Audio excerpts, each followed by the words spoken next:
Entonces, mira, este, aparentemente eres un representante de los libertarios, por lo menos hispanos. Así que aquí estamos. Aquí estamos teniendo este intercambio, como dos personas adultas y serias y responsables. Mi primera pregunta para ti sería, explícame qué tan extremista eres en tu ideología. ¿A qué me refiero? Pues eres un anarquista en el sentido de ejército y policía privada. Sí, claro, por supuesto. Yo aquí, puro, un anarcocapitalista puro. Bueno, el problema fue que básicamente mucha gente nos dijo que debatiésemos porque libertarios se habían ofendido por cosas que había dicho yo, no sé muy bien qué pasó, y dijeron, y tanto a John como a mí nos dijeron que debatiésemos. Entonces aquí estamos. Ok, mira, entonces no crees en fronteras, ¿cierto? Privadas sí, o sea, que en propiedad puedes poner tu frontera, claro. Pero no crees en fronteras nacionales, no crees en países.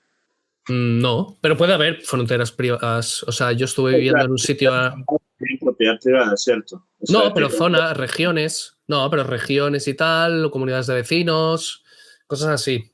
De eso ha existido. Pero la comunidad de vecinos, el terreno sería de quién? ¿Sería comunal? No, cada uno. O sea, puedes poner ciertas normas. Privado estaría basado en quién es el dueño del lote de territorio. Algunos sí, otros no.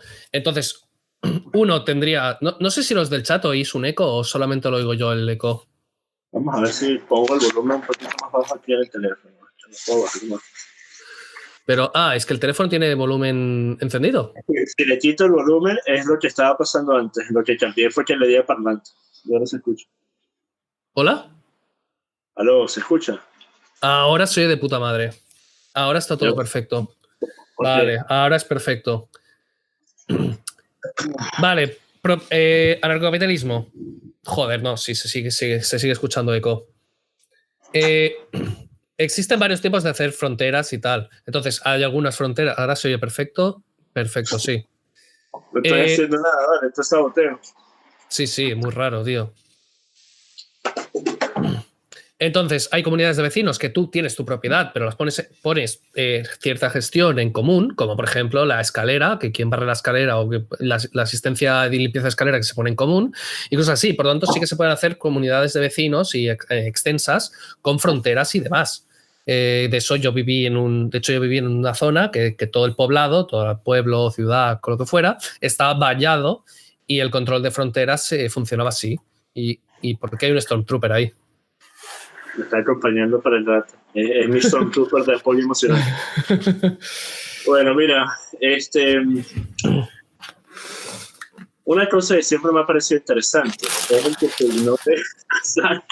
mi novia está moviendo un escritorio enorme porque estamos haciendo un remodelaje en la oficina. O sea, no había suficientes errores ya en la emisión. Ella está en plena puerta con un escritorio de esos viejos tipo para poner archivos y está tratando de sacar. Madre mía, qué desastre, qué desastre. A cogerlo ahorita. Así qué que desastre. bueno, porque me está acompañando. Oye, mire, lo que me parece interesante, ¿verdad? Es la idea de que a menos de que todo el mundo sea anchado, a menos de que todo el mundo se adhiera a este tipo de normativas, ¿cómo pudiera funcionar? Sin intervención, sin injerencia de parte de otros países que quieran aprovechar el hecho de que no hay una fuerza unitaria monolítica en cierta región para entrar y apoderarse de la región. Efectivamente, sabiendo que no habría consecuencia más allá de la consecuencia que pudiera realizarse por parte de los propios ciudadanos de dicha comunidad. No habría consecuencia, por ejemplo, en cortes internacionales, no habría consecuencia de potenciales ayudas de parte de otros países, a menos que los otros países fueran también esta misma postura ideológica. Así que, ¿no te parece? Vale, a ver, primero de todo, Free of Titans, no te preocupes, que no es una guerra esto, simplemente estamos charlando. Yo no estuve metido en la pelea que tuvo él con todos estos libertarios. Yo lo que digo es, para empezar, joder, era un perro. Vale. ¿Qué impide a Estados Unidos invadir, pues no sé, cualquier otro país infinitamente más débil? ¿Por qué Francia no invade Mónaco? ¿Por qué Hitler tampoco invadió Suiza? Porque tampoco compensa. O sea, de hecho ya existen en el mundo zonas así, zonas anarcocapitalistas, zonas libres de impuestos, como por ejemplo Liberland, que no sería anarcocapitalista, pero sí que hay una especie de estado. A ver, silencio. No te, ya no te escucho. ¿Silencio?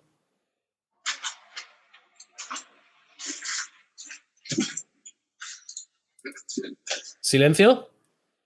Ahora únicamente te escucho por el teléfono y por YouTube. Habla ahí. ¿Quién está muteado? Lo mutearon. Pero dejen la paja, Dios santo. Madre mía. Oye, Vale. entonces mencionaste a Lieberman, sí, pero te das cuenta que Lieberman no tiene nada que pudiera interesarle a nadie, más que personas como tú. Claro, evidentemente. Entonces, la zona narcocapitalista en la que estuve yo viviendo, pues bueno, sí que tenía un ejército privado y además eso, que también, y además la gente, la ciudadanía, no solo se opone a las inversiones. No lo sé, no excesivamente, no eran varios miles, te lo digo, eran unos. No sé exactamente la cifra. Pero bueno, menos de 100. Seguramente. Entonces, hay países pequeños, hay países muy pequeños que con absolutamente nada los invades. Y entonces, ¿qué hace que nos invadan estos países? Que la opinión pública sería muy reacia a invadir un país por la cara. O sea, es que es como si Francia invadiese Mónaco. Mónaco es totalmente indefenso en comparación con el ejército francés, pero no se invade. La gente no se opone a que se invadan países por ser países, sino por ser personas y por estar vivos. La gente pues, no le gusta que se mate gente, lógicamente. Pero es que eso es cierto. Sí, porque la gente no empatiza más con el concepto de países que con las personas. El problema son las personas, no el país. ¿Acaso uno de los argumentos más populares por parte de los libertarios, Johan Kapp, es el hecho de que los estados son intervencionistas, especialmente cuando poseen la fuerza necesaria para hacerlo? Así que en tal caso, tú estarías diciendo que el Estado estaría yendo en contra de lo que sería la opinión pública al momento de decidir intervenir en un país que sea, o bueno, en una comunidad que sea anarcocapitalista, porque en tal caso, ¿qué pasaría si se utilizaran la misma lógica y metodología que se utiliza para invadir cualquier otro país tercermundista? Que es que pudieran decir, bueno, miren este lugar, está en un caos, está en un descontrol, hay bandas delictivas, no hay orden, sí. No hay policía, no hay leyes, no hay reglamentos, así que tenemos que intervenir para restablecer el orden. ¿No crees que se puede utilizar esa misma narrativa? No, claro, esa narrativa se usa evidentemente. Lo que pasa es que cada vez es más difícil justificar todo eso. Desde la Primera Guerra Mundial, que las guerras son muy poco, bueno, sobre todo desde la Guerra de Vietnam, las guerras son muy poco populares. Y además está demostrado que los ejércitos descentralizados, los ejércitos populares, las guerrillas y tal, son mucho más efectivos a la hora de defender un territorio que los ejércitos regulares. De hecho, para la invasión de América, España tardó 2 años en invadir porque eran imperios y a la que matabas a la cabeza visible ya controlabas absolutamente todo.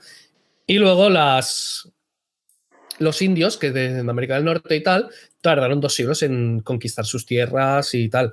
Entonces, es mucho más difícil invadir ISIS, o sea, el ISIS son regulares, no son regulares, son gente que está allí, que a lo mejor es un tío panadero y luego por la tarde te planta una bomba. O los Vietcongs. Los Vietcongs también eran ejércitos descentralizados que estaban en la selva y era prácticamente imposible luchar contra ellos.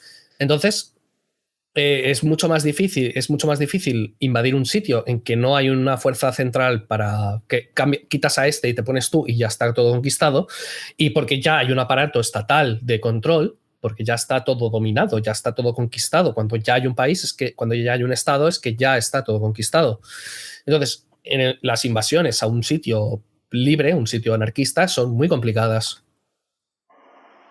Creo que eso depende de la preparación que tengan las personas de la zona de la que estemos hablando, porque mencionas al Vietcong, pero te das cuenta que gran parte de los que participaron tenían entrenamiento por lo menos con uso de armas, así que obviamente asumo que siendo anarcocapitalista estás a favor obviamente del porte de armas, estarías a favor de que cada comunidad tuviera, por ejemplo, una milicia propia y que fueran entrenados en uso de armamento. Bueno, que si quieren ser entrenados, que lo sean. O sea, si... ¿No te parecería que si quisieras tener una comunidad anarcocapitalista sería casi que indispensable que las personas que en dicha comunidad vivan sepan defenderse? Sí, bueno, no, las personas no, algunas personas tienen que saberse defender, claro, igual que cualquier otro lugar, sí. No aparece por arte de magia la paz en ningún sitio, por mucho sistema que cambies. ¿cómo funcionaría tu modelo? Y esto es una respuesta que me han dado varias personas de distintas ¿Cómo? formas. Repite, que se te ha cortado un poco. He hecho esta pregunta a varios libertarios anarcocapitalistas Sí. y he recibido respuestas distintas que tienen que ver con cómo se aplicaría y cómo funcionaría un modelo de policía privada. ¿Sería algo individual? ¿Sería algo por comunidad? ¿Sería Vale. algo de qué forma funcionaría? Vale, una crítica que se le hace mucho al comunismo es que no puedes planificar cómo será la sociedad. Nadie puede centralmente decidir cómo se organizaría todo porque es de una forma totalmente ineficiente y millones de personas planifican mejor que una sola persona.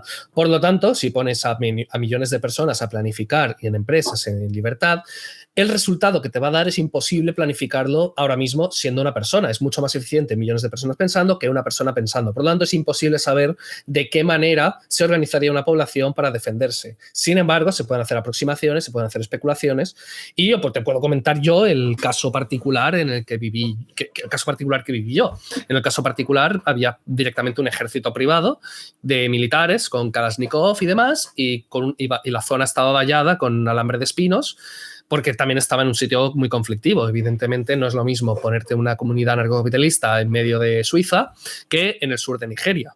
Es una zona bastante más complicada. Entonces... Ya, pero puedes explicarme un poco más del lugar anarcocapitalista en el que viviste, que eso me resulta interesante. Sí, fue una zona, un complejo petrolero, una zona cedida a empresas, que las empresas allí pues edificaban su propio... todo lo que necesitaban, tiendas, hospitales, colegios, todo dentro de una zona vallada en la que la gente, pues eso, no había impuestos, no había regulaciones y podías comerciar de la manera que quisiera y por lo tanto se contrataba seguridad. Y funcionaba así. De hecho, no utilizaban servicio público alguno, somos. Tenían su propia red de claro. internet, tenían su propia agua, tenían su propio... Sí, yo me dedicaba de hecho a la red de internet. Ok. Sí, ¿Y cuántas personas vivían ahí? No sabría decirte. ¿Cómo se llama el lugar? ¿Cómo se llama el lugar? ONPort. ONNE Port. Y como esto, pues hay varios. Puedes ver imágenes en Google Imágenes, ya verás que no es excesivamente grande, pero hay bastantes zonas así.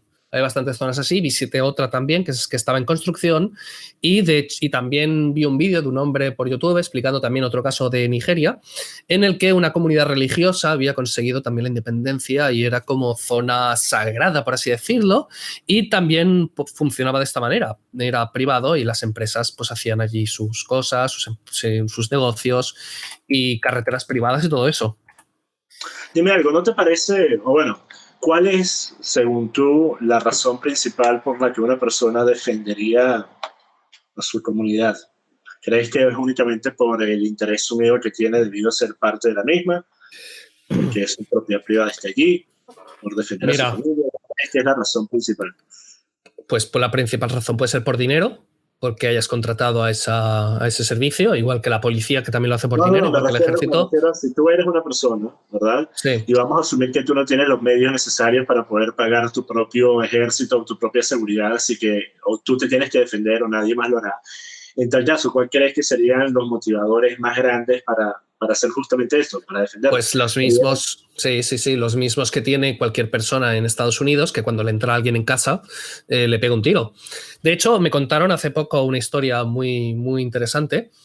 Fue el anarcocardenal, un argentino, un empresario que está ahí en Argentina, que contaron que los policías en Buenos Aires hicieron una huelga. Se declararon en huelga y quitaron toda la policía de las calles en Venezuela. Vamos, la criminalidad se disparó, pero a límites insospechados. Y entonces los vecinos se organizaron en milicias y vigilaban y claro, estaban armados, porque no había problemas tampoco con esas cosas, porque no había policía que les quitase las armas. Entonces se organizaron en milicias, en patrullas, la gente quedaba en la calle para, yo qué sé, estaban picoteando algo, en vez de hacerlo dentro de casa, lo hacían fuera de casa y echaban un vistazo mientras tanto. La criminalidad bajó, pero vamos, que me contó que en sus 50 años esa era la época más segura de Buenos Aires que había vivido, que jamás ha vivido. Entonces, claro, porque es que al no ser un organismo central que está en un punto y que luego tiene que mandar patrullas y tal, sino que es la propia gente que sin hacer prácticamente nada ya es de esto. Y además es que es disuasorio, no solamente es el acto en sí de vigilancia, el acto en sí de protección, sino que es la disuasión que creas al hacer toda esta organización. Creo que ignoras un punto que tiene más que ver con el hecho de una amenaza extranjera más allá de una amenaza que podrías tener dentro de tu comunidad.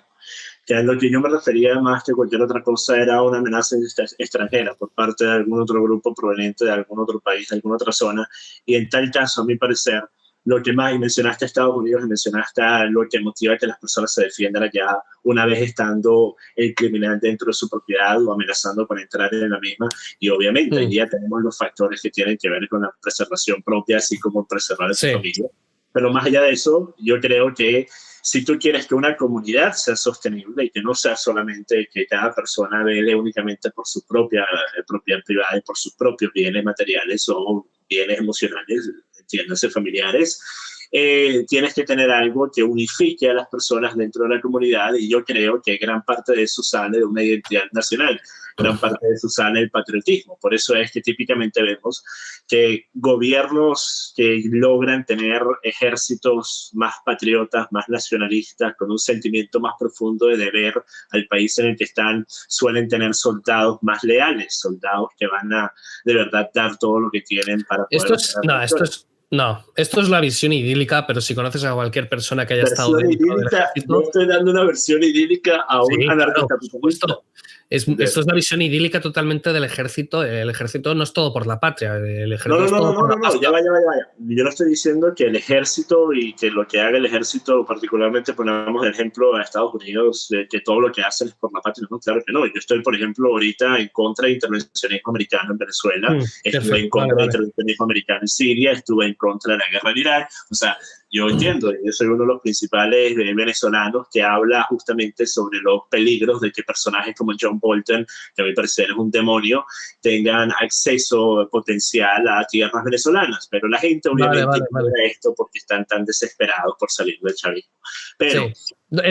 Sí, también comenté en un vídeo que también estaba en contra de la intervención militar. Sí. Y vamos a llegar al tema de Venezuela, que me parece interesante porque sé que hiciste un video sobre Guaidó hace unos días, así que también quiero tu opinión en ese caso. Pero para salir de esto, yo me refería más a lo que hace que se pueda reclutar con tanta eficacia.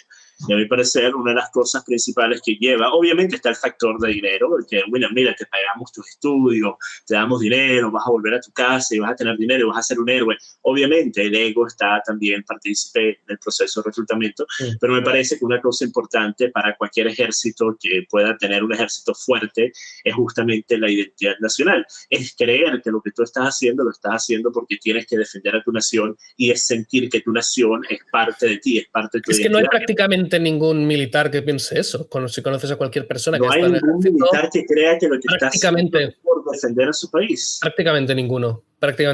Habla con militares y te dirán que... He hablado con muchos militares, tanto británicos como colombianos. Aquí en España, por lo menos, que es con lo que bueno, en España, es que España no tiene exactamente el historial más extenso de ejercicio militar. Ya. Bueno, una cosa, Fury of Titans... y si pierdes y no puedes pagar a tus mercenarios, bueno, si pierdes ya has perdido, ¿no? No entiendo muy bien la pregunta. Sí, es que justamente eso es otra cosa que no me agrada del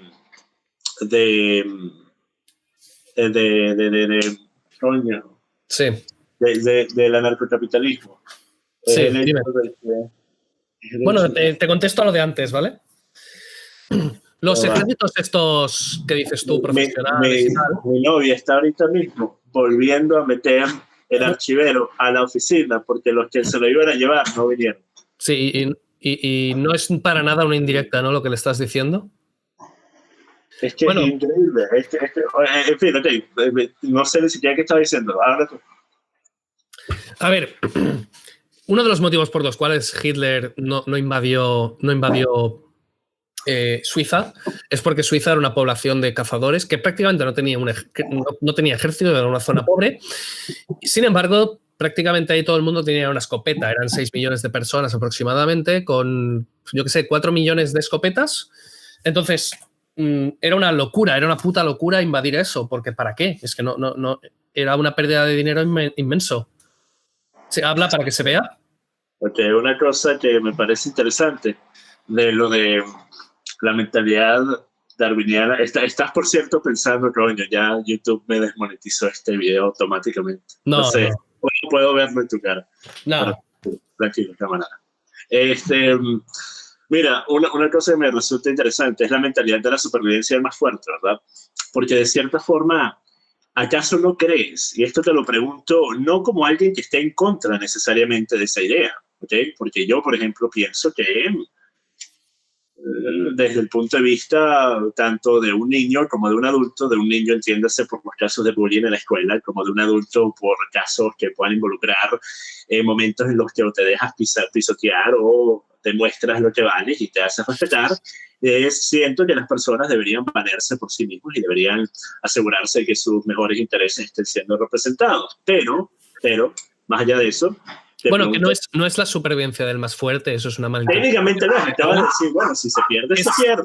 Es la manifestación es la supervivencia del más apto, del darwinismo. No, lo que he dicho es que la premisa ya era, si has perdido, que la premisa sea ya perder. No es que si has perdido te jodes, es que si la premisa ya es perder, la supervivencia del más apto es diferente a la supervivencia del más fuerte. Que la aptitud no solamente te da la fuerza, hay muchísimos otros mecanismos. Pero si estamos hablando de fuerza en el sentido que pudiera tener dentro de una comunidad libertaria, no se refiere únicamente a fuerza física. ¿Estás claro de eso? No, pero también puedes hacer que no sea rentable. Las guerras muchas veces son por la rentabilidad. Si no es rentable, ya para qué se va a hacer.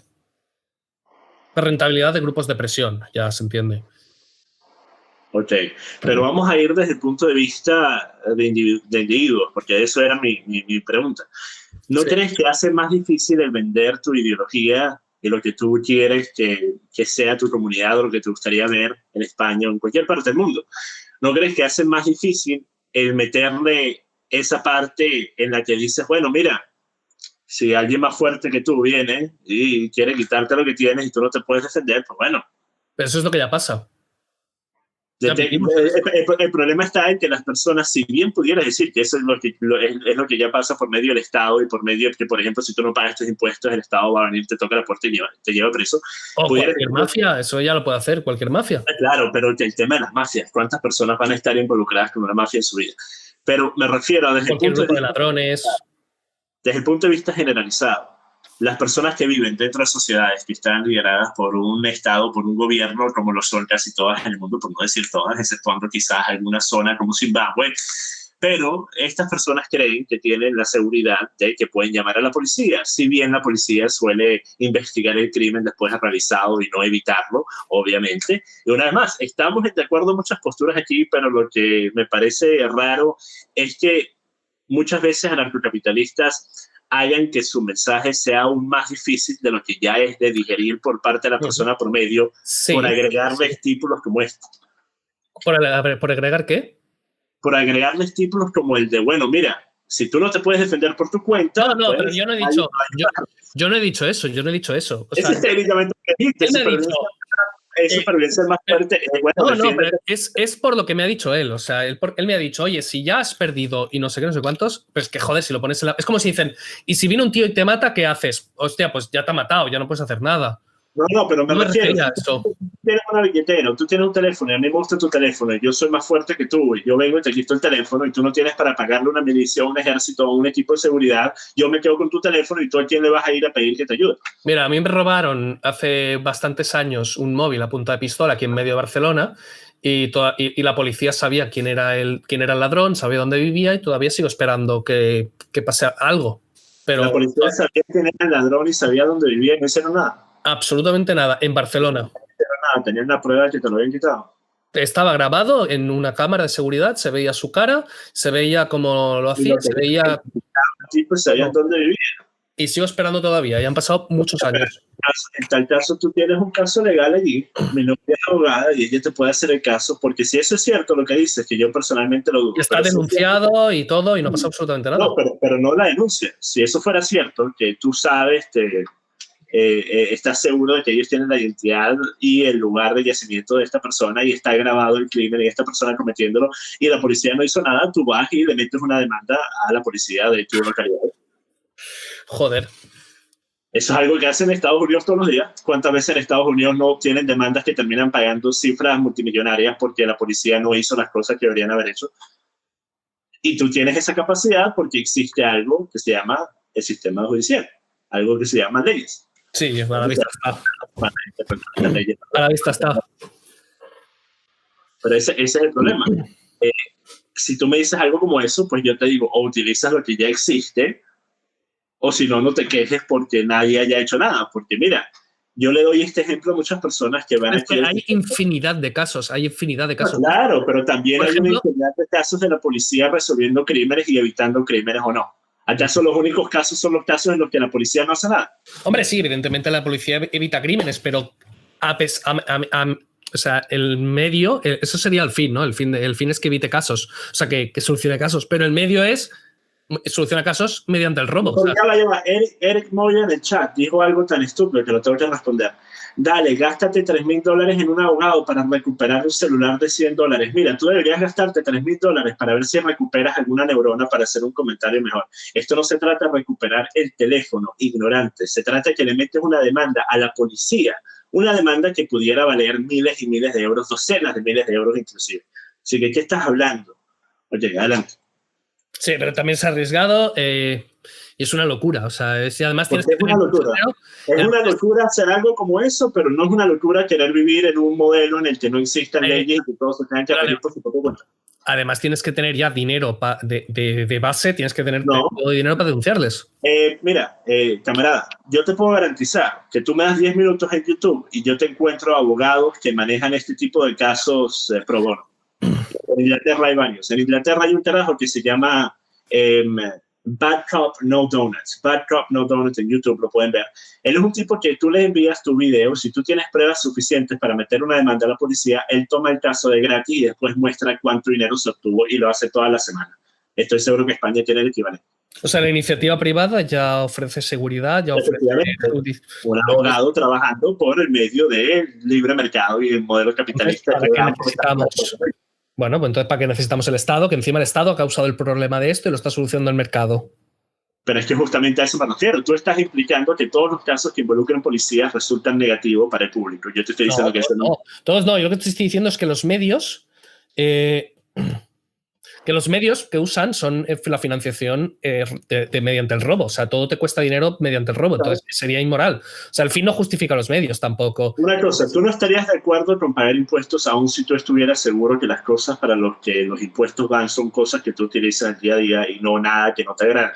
Como, por ejemplo, si tu país no tuviera sistema beneficiario, si tu país no tuviera subsidios, si los impuestos no fueran gastados en cosas con las que tú no estuvieras de acuerdo. Tú en la declaración de la renta marcases... Que tú en la declaración de la renta marcases con una cruz. Sería mejor, pero seguiría siendo inmoral porque seguirías estando obligado a decidir y a dar una parte de tu sueldo, evidentemente. Ok, pero en tal caso, si esa no es la intención de la comunidad que tú pretendes establecer o en la que te gustaría vivir, más allá de tener intereses privados para cosas como calles, y no me gusta mencionar este argumento porque es el argumento que utilizan todos los que tienen datos con anarcocapitalistas del primer minuto. Dicen, ¿quién construye las carreteras? Hay varias formas en las que se pudieron hacer, ¿ok? No todas, hay lugares que están fuera de zonas de interés para el sector privado y no tendrían carreteras a menos que las personas que viven aquí desean invertir para tenerlas. Pero sí se pudieran hacer para la mayoría de los lugares. Pero a lo que me refiero es, si no hay ningún modelo en el que se esté generando algún tipo de dinero acumulativo en la comunidad, ¿cómo se van a mantener ciertas cosas que estarían por fuera del sector del área privada? Porque tú mencionaste algo interesante al inicio. Tú dijiste al inicio que no todo iba a ser área privada, o sea, que fuera alguien el dueño de dicha propiedad, sino que también existiría área comunal. En tal caso, área comunal, ¿quién paga por lo que esté en ese caso? Un área comunal es privada también. Pero es privada en qué forma, es privada desde el punto de vista de que cada individuo, y esto te pregunté al inicio, por eso es que corrígeme si no entendí bien. Una empresa tampoco es privada comunal, una empresa es de todos los asociados. Sí, los accionistas, claro. Sí, claro.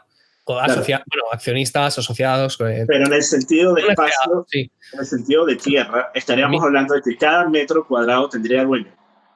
Sí, o dueños. Un matrimonio también es una casa que se lo compró un matrimonio a partes iguales, también es algo comunal, también es algo de ambos. Entonces, sí, podría. O sea, no, todo tendría mínimo un dueño. Claro. Ok, pero entonces vamos a expandirlo, porque obviamente tú una cosa.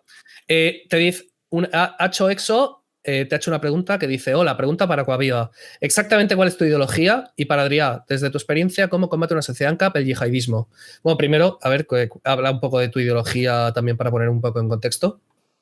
Mi ideología puede fluctuar en base al país del que esté hablando.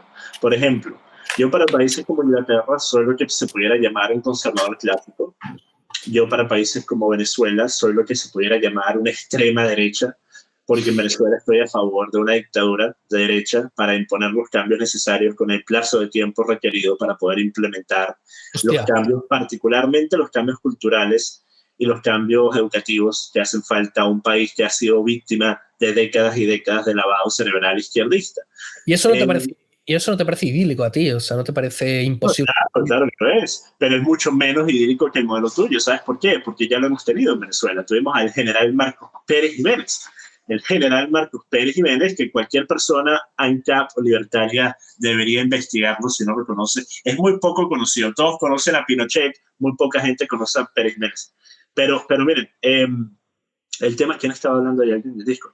El tema de una dictadura de derecha sería que actualmente, con el vacío de poder que existe, si bien tenemos dos presidentes, es irónico, tenemos un dictador, tenemos un presidente y tenemos un vacío de poder todavía. Eso es cosas de Venezuela.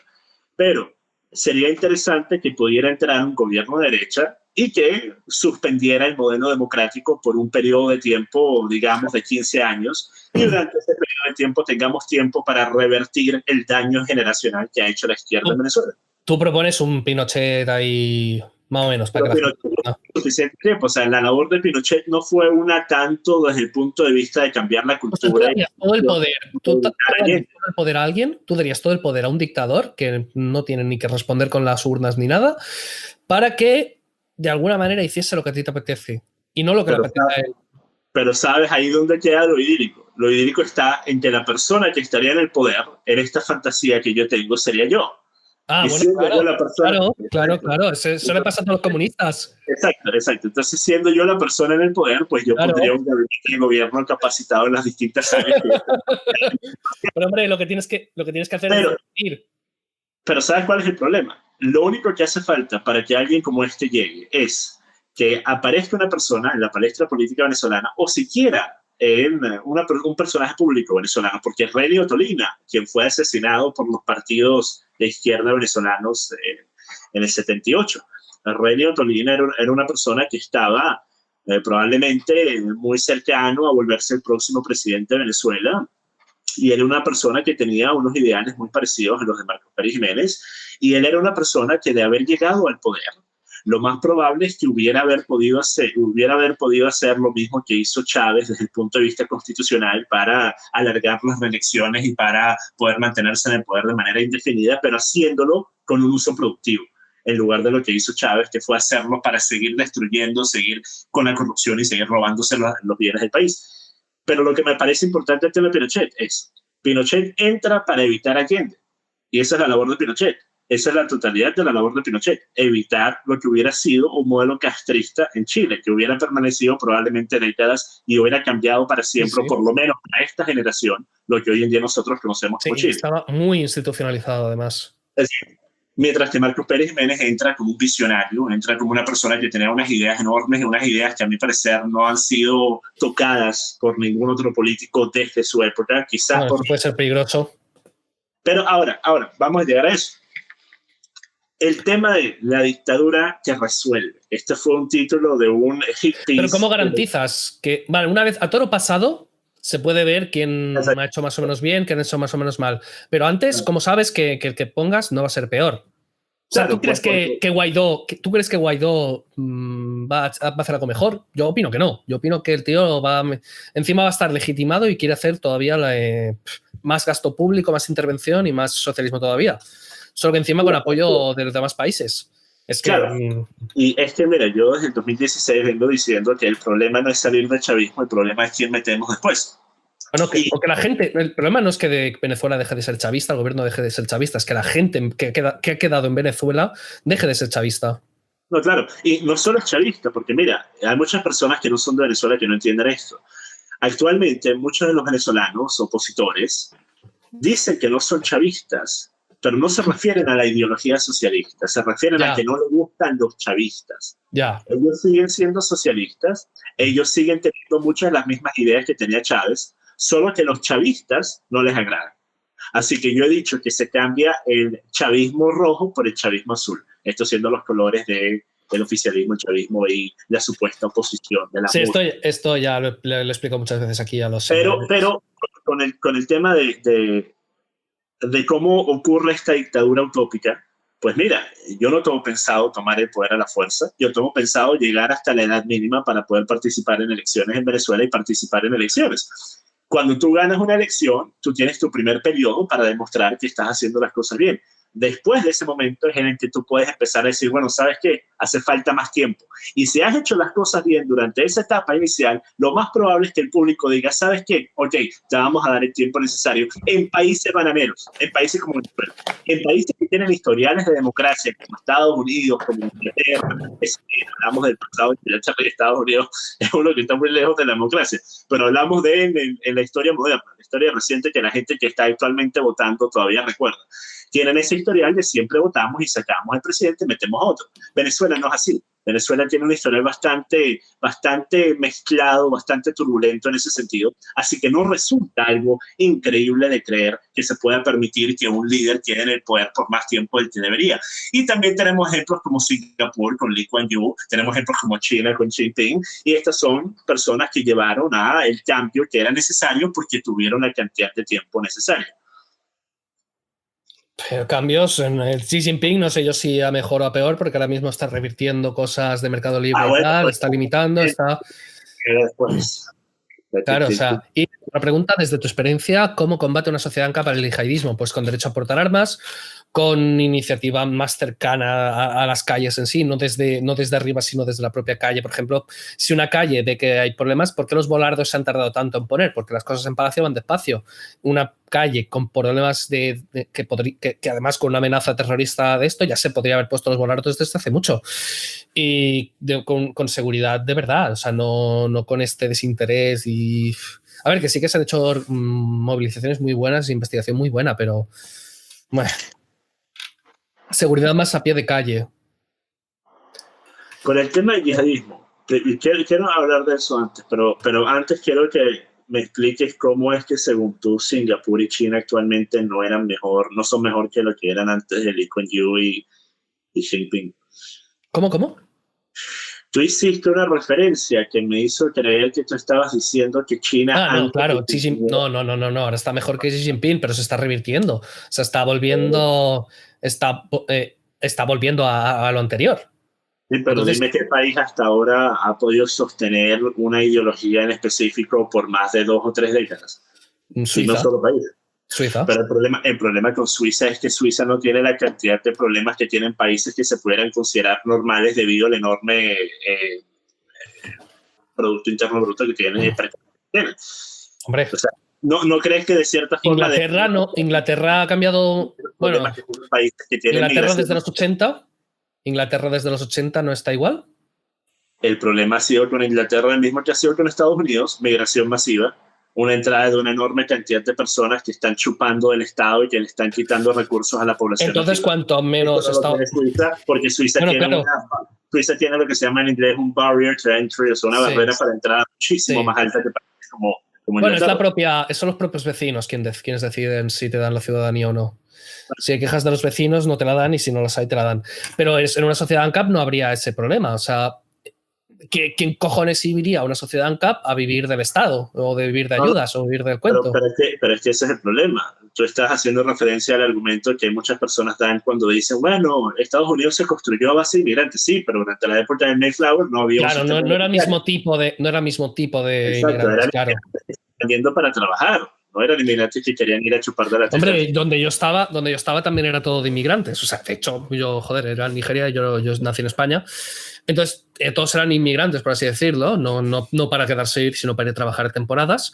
Pero eso, es gente que va a trabajar, pues que no había nadie que fuera, no había una sola persona que fuera allá esperando que le diesen algo, porque no, ¿qué cojones? ¿Cómo te lo van a dar?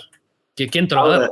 La razón por la que me parece interesante el tema del yihadismo es porque ese tipo de grupos, no solo grupos extremistas islámicos, no solo grupos extremistas religiosos, sino mafias, carteles, pudieran tener cualquier cantidad de razones para invadir un espacio que pudiera ser considerado mucho mejor que espacios adyacentes, asumiendo que tu modelo funcione, asumiendo que tu modelo lleva más prosperidad, a una mejor economía, a bienes de mayor costo que en las sociedades adyacentes. ¿No crees que eso sería siempre un potencial peligro, el cual requeriría, a mi parecer, de una fuerza centralizada?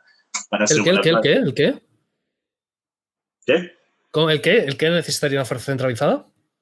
El hecho de que pudiera haber una invasión extranjera por parte no de otro país, sino de un grupo criminal, ya sea yihadista, ya sea un cartel, ya sea una mafia. Cuando yo estuve en Nigeria, al poco tiempo de irme, al mes o así, Boko Haram quemó un poblado y mató a 2.000 personas en llamas, o sea, las quemó. Sin embargo, nunca ha atacado el complejo, ningún complejo, ninguna zona ANCAP, ninguna zona protegida con militares privados. ¿No dijiste que había menos de 2.000 personas viviendo ahí? Sí, pero hay muchísimo más dinero y muchísimo más interés económico y muchísimos más barriles de petróleo. Joder, son plataformas petrolíferas. ISIS adora las plataformas petrolíferas. Es lo primero que ataca para quedárselo. Sin embargo, a esas no ha atacado todavía. Boko Haram y demás, no. A eso había bastante seguridad, ¿cierto? Sí, pero privada. Exacto, pero a eso es a lo que me refiero. No puedes comparar, a mi parecer, lo que es una zona de alto riesgo y de alta inversión. Y aún así no hay ataques. Seguridad. Pero era privado, era una zona narcocapitalista. Sí, pero la inversión es totalmente distinta a una comunidad.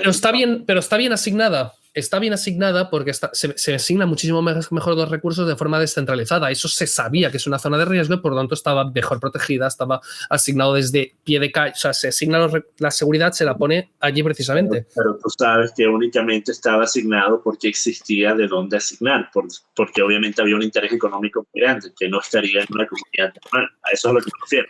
No me parece válida la comparativa con una comunidad normal en la que viven 20.000 personas de trabajo montunos y que no sea una zona petrolífera. ¿Y por qué iban a atacar esa zona si tampoco?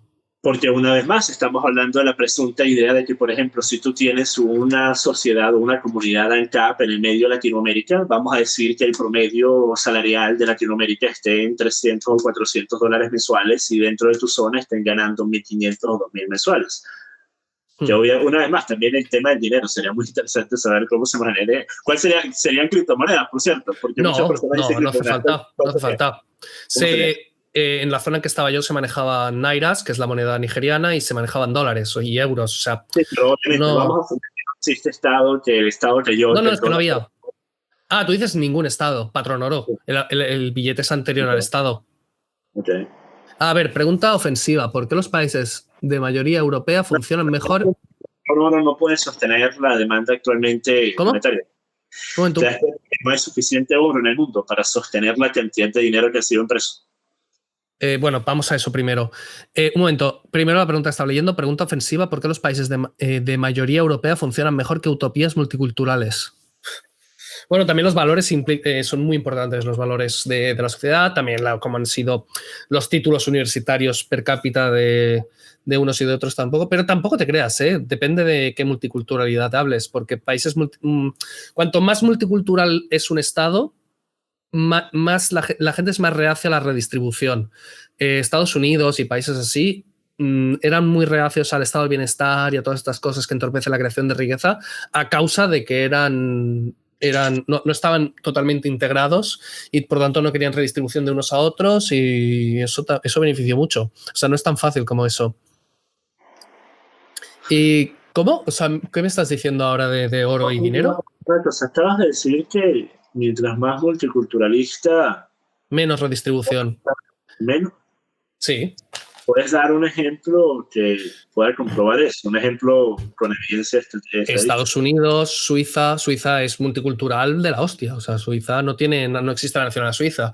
Y de hecho, ahora con la aparición de muchos inmigrantes y de la redistribución, sea de españoles, o sea, de nacionales a inmigrantes, hay muchísimos países que están apareciendo, muchísimos partidos. En Europa están apareciendo desde los refugiados, un montón de países están apareciendo, está subiendo a la derecha y partidos que no quieren redistribución.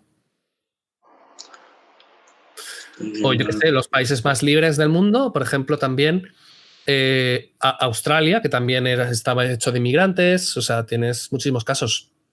El problema aquí está en que creo que estamos utilizando multicultural como cosas distintas, porque tú dices multicultural, pero me asumo a que te refieres que hay alemanes, franceses, italianos. De todo, sí, de todo tipo de culturas y demás.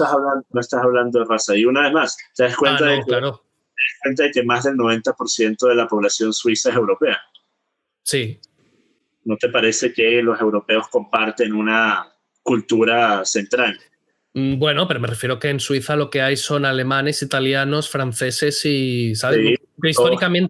Cultura occidental, sí. Mientras que si tú ves Estados Unidos, ves que mientras más, por ejemplo, latinos o africanos hay en una región, más van a estar a favor de votar a los demócratas, porque los demócratas les prometen un estado más grande.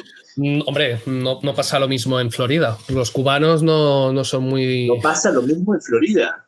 Los cubanos no suelen votar a la izquierda. Los cubanos no votan a la izquierda. Mira, te voy a decir, los latinos en la elección previa a Trump votaron en un 78%, si no me equivoco. Sí, bueno, las encuestas Obama. De esa época. Los negros votan típicamente más de 80% al candidato. Las encuestas ahora no votan a la izquierda. Las encuestas ahora y negros, pues un negro no necesariamente es cubano. Un negro puede haber nacido en Estados Unidos.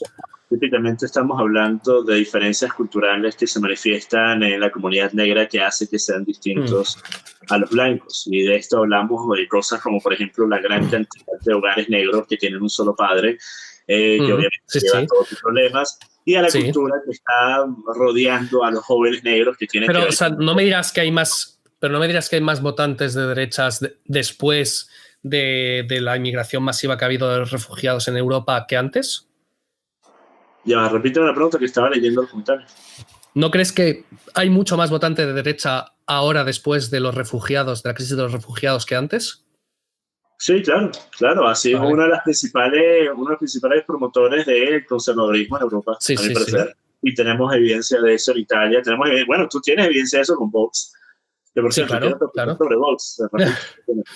Bueno, primero lo que has dicho del patrón oro y de la alimentación, que no sé muy bien qué has querido decir con eso. Ok, actualmente, si nosotros fuéramos a tomar la cantidad de dinero que hay en circulación en el mundo y la fuéramos a traducir a oro, el valor actual no habría suficiente. El valor actual. Ya va, que me está entrando una llamada.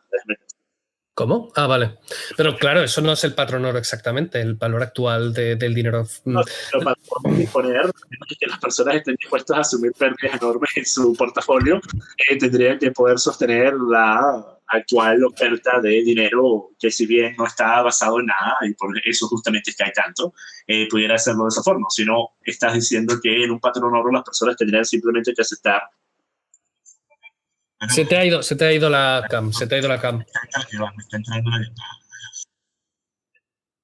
Ya volví. Vale.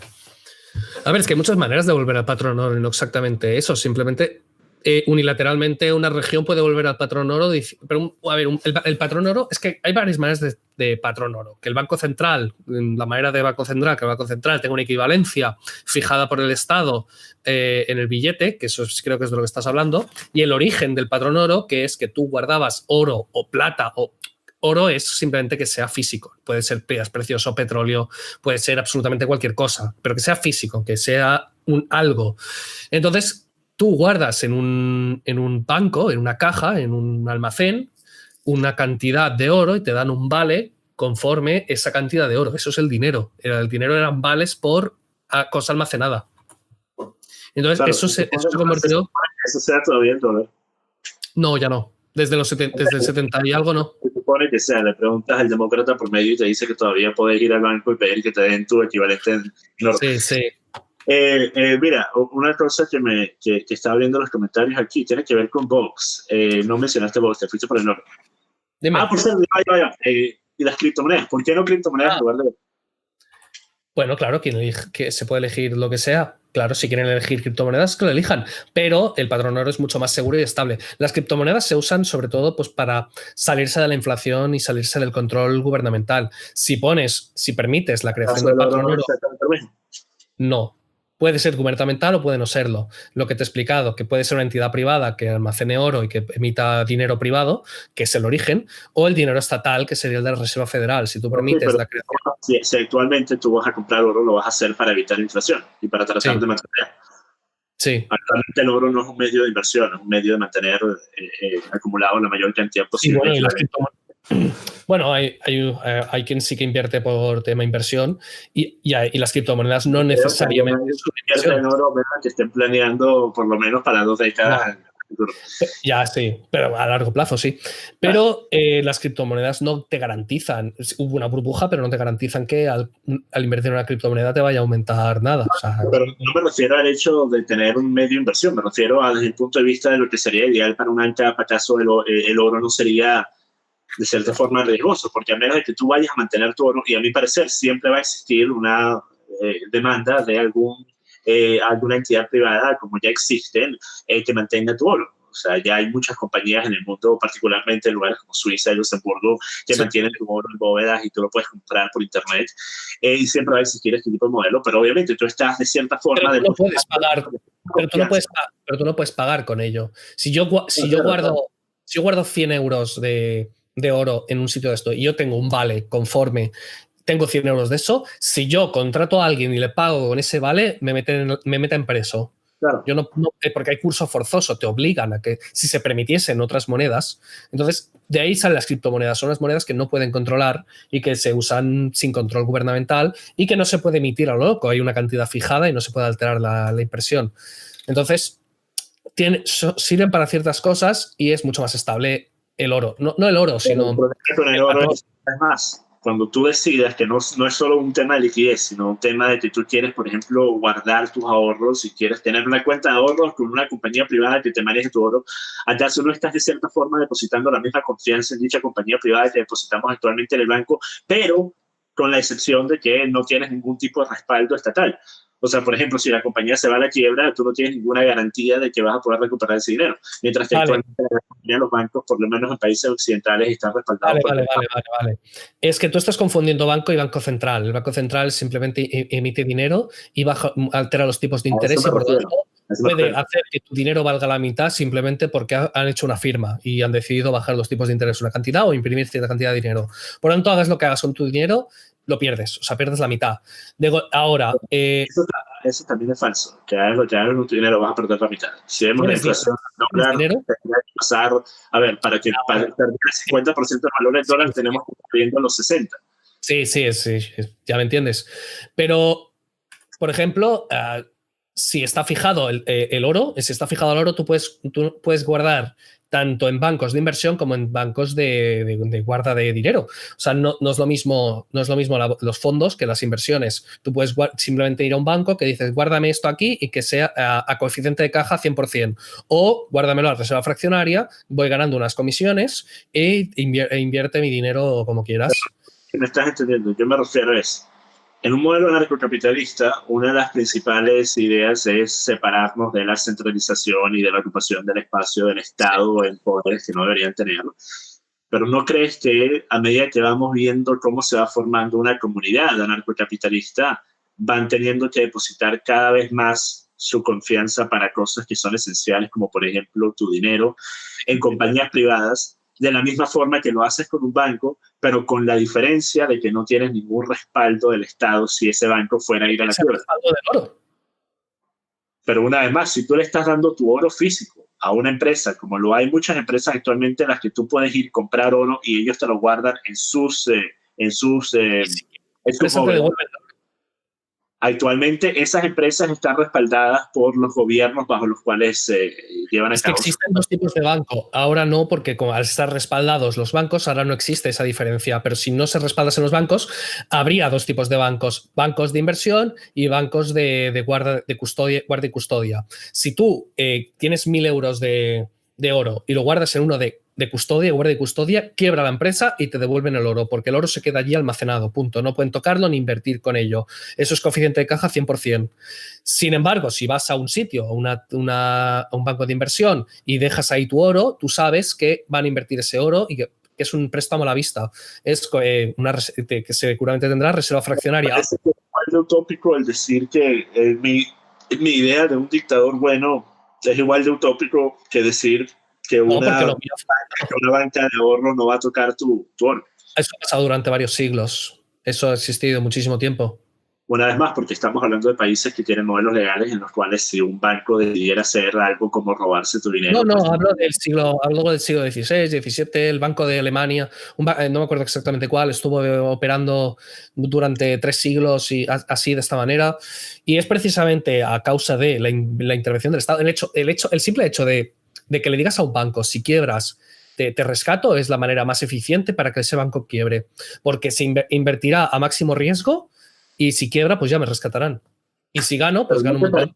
Una fuerza de mercado. Porque yo escuché en una conversación que tú tuviste, que tú dijiste que, a tu parecer, no debería ser ilegal usurpar. Que te parece que está bien, porque... la usura, dirás. Sí, la usura. Vale. ¿Crees que una persona, por ejemplo, vamos a asumir actualmente en el modelo económico que tenemos en la mayoría de los países occidentales, en base a tu condición de crédito al momento de pedir un préstamo, vas a tener acceso a préstamos con distintos porcentajes de interés?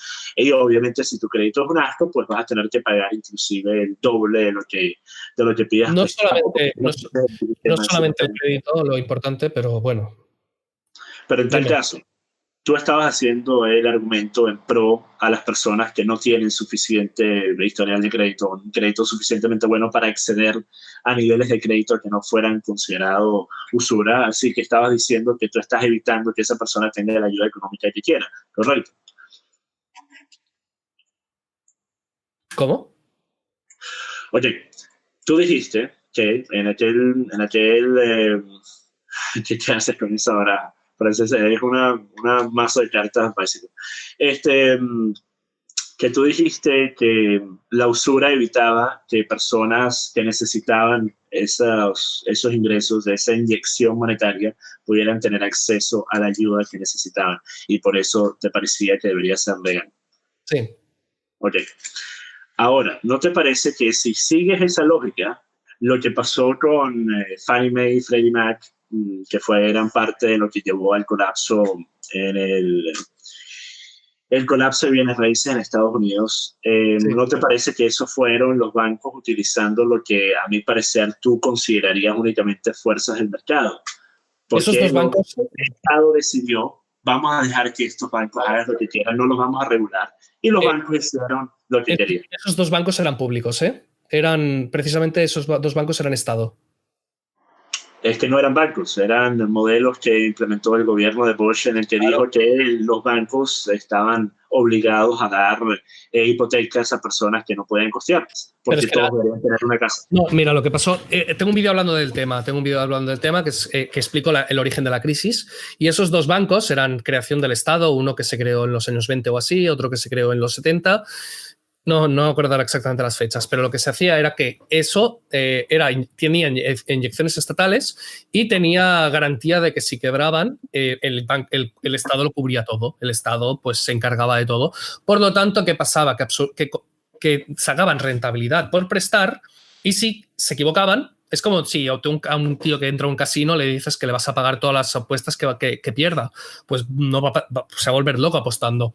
Entonces, lo que pasó fue que todas las empresas, todos los bancos privados vendieron sus hipotecas a estos dos bancos públicos. Así que estos dos bancos públicos fueron llevándose los intereses, y a la que iban quebrando iban siendo rescatados constantemente. Era un pozo de dinero impresionante. O sea, eso era intervención estatal pura.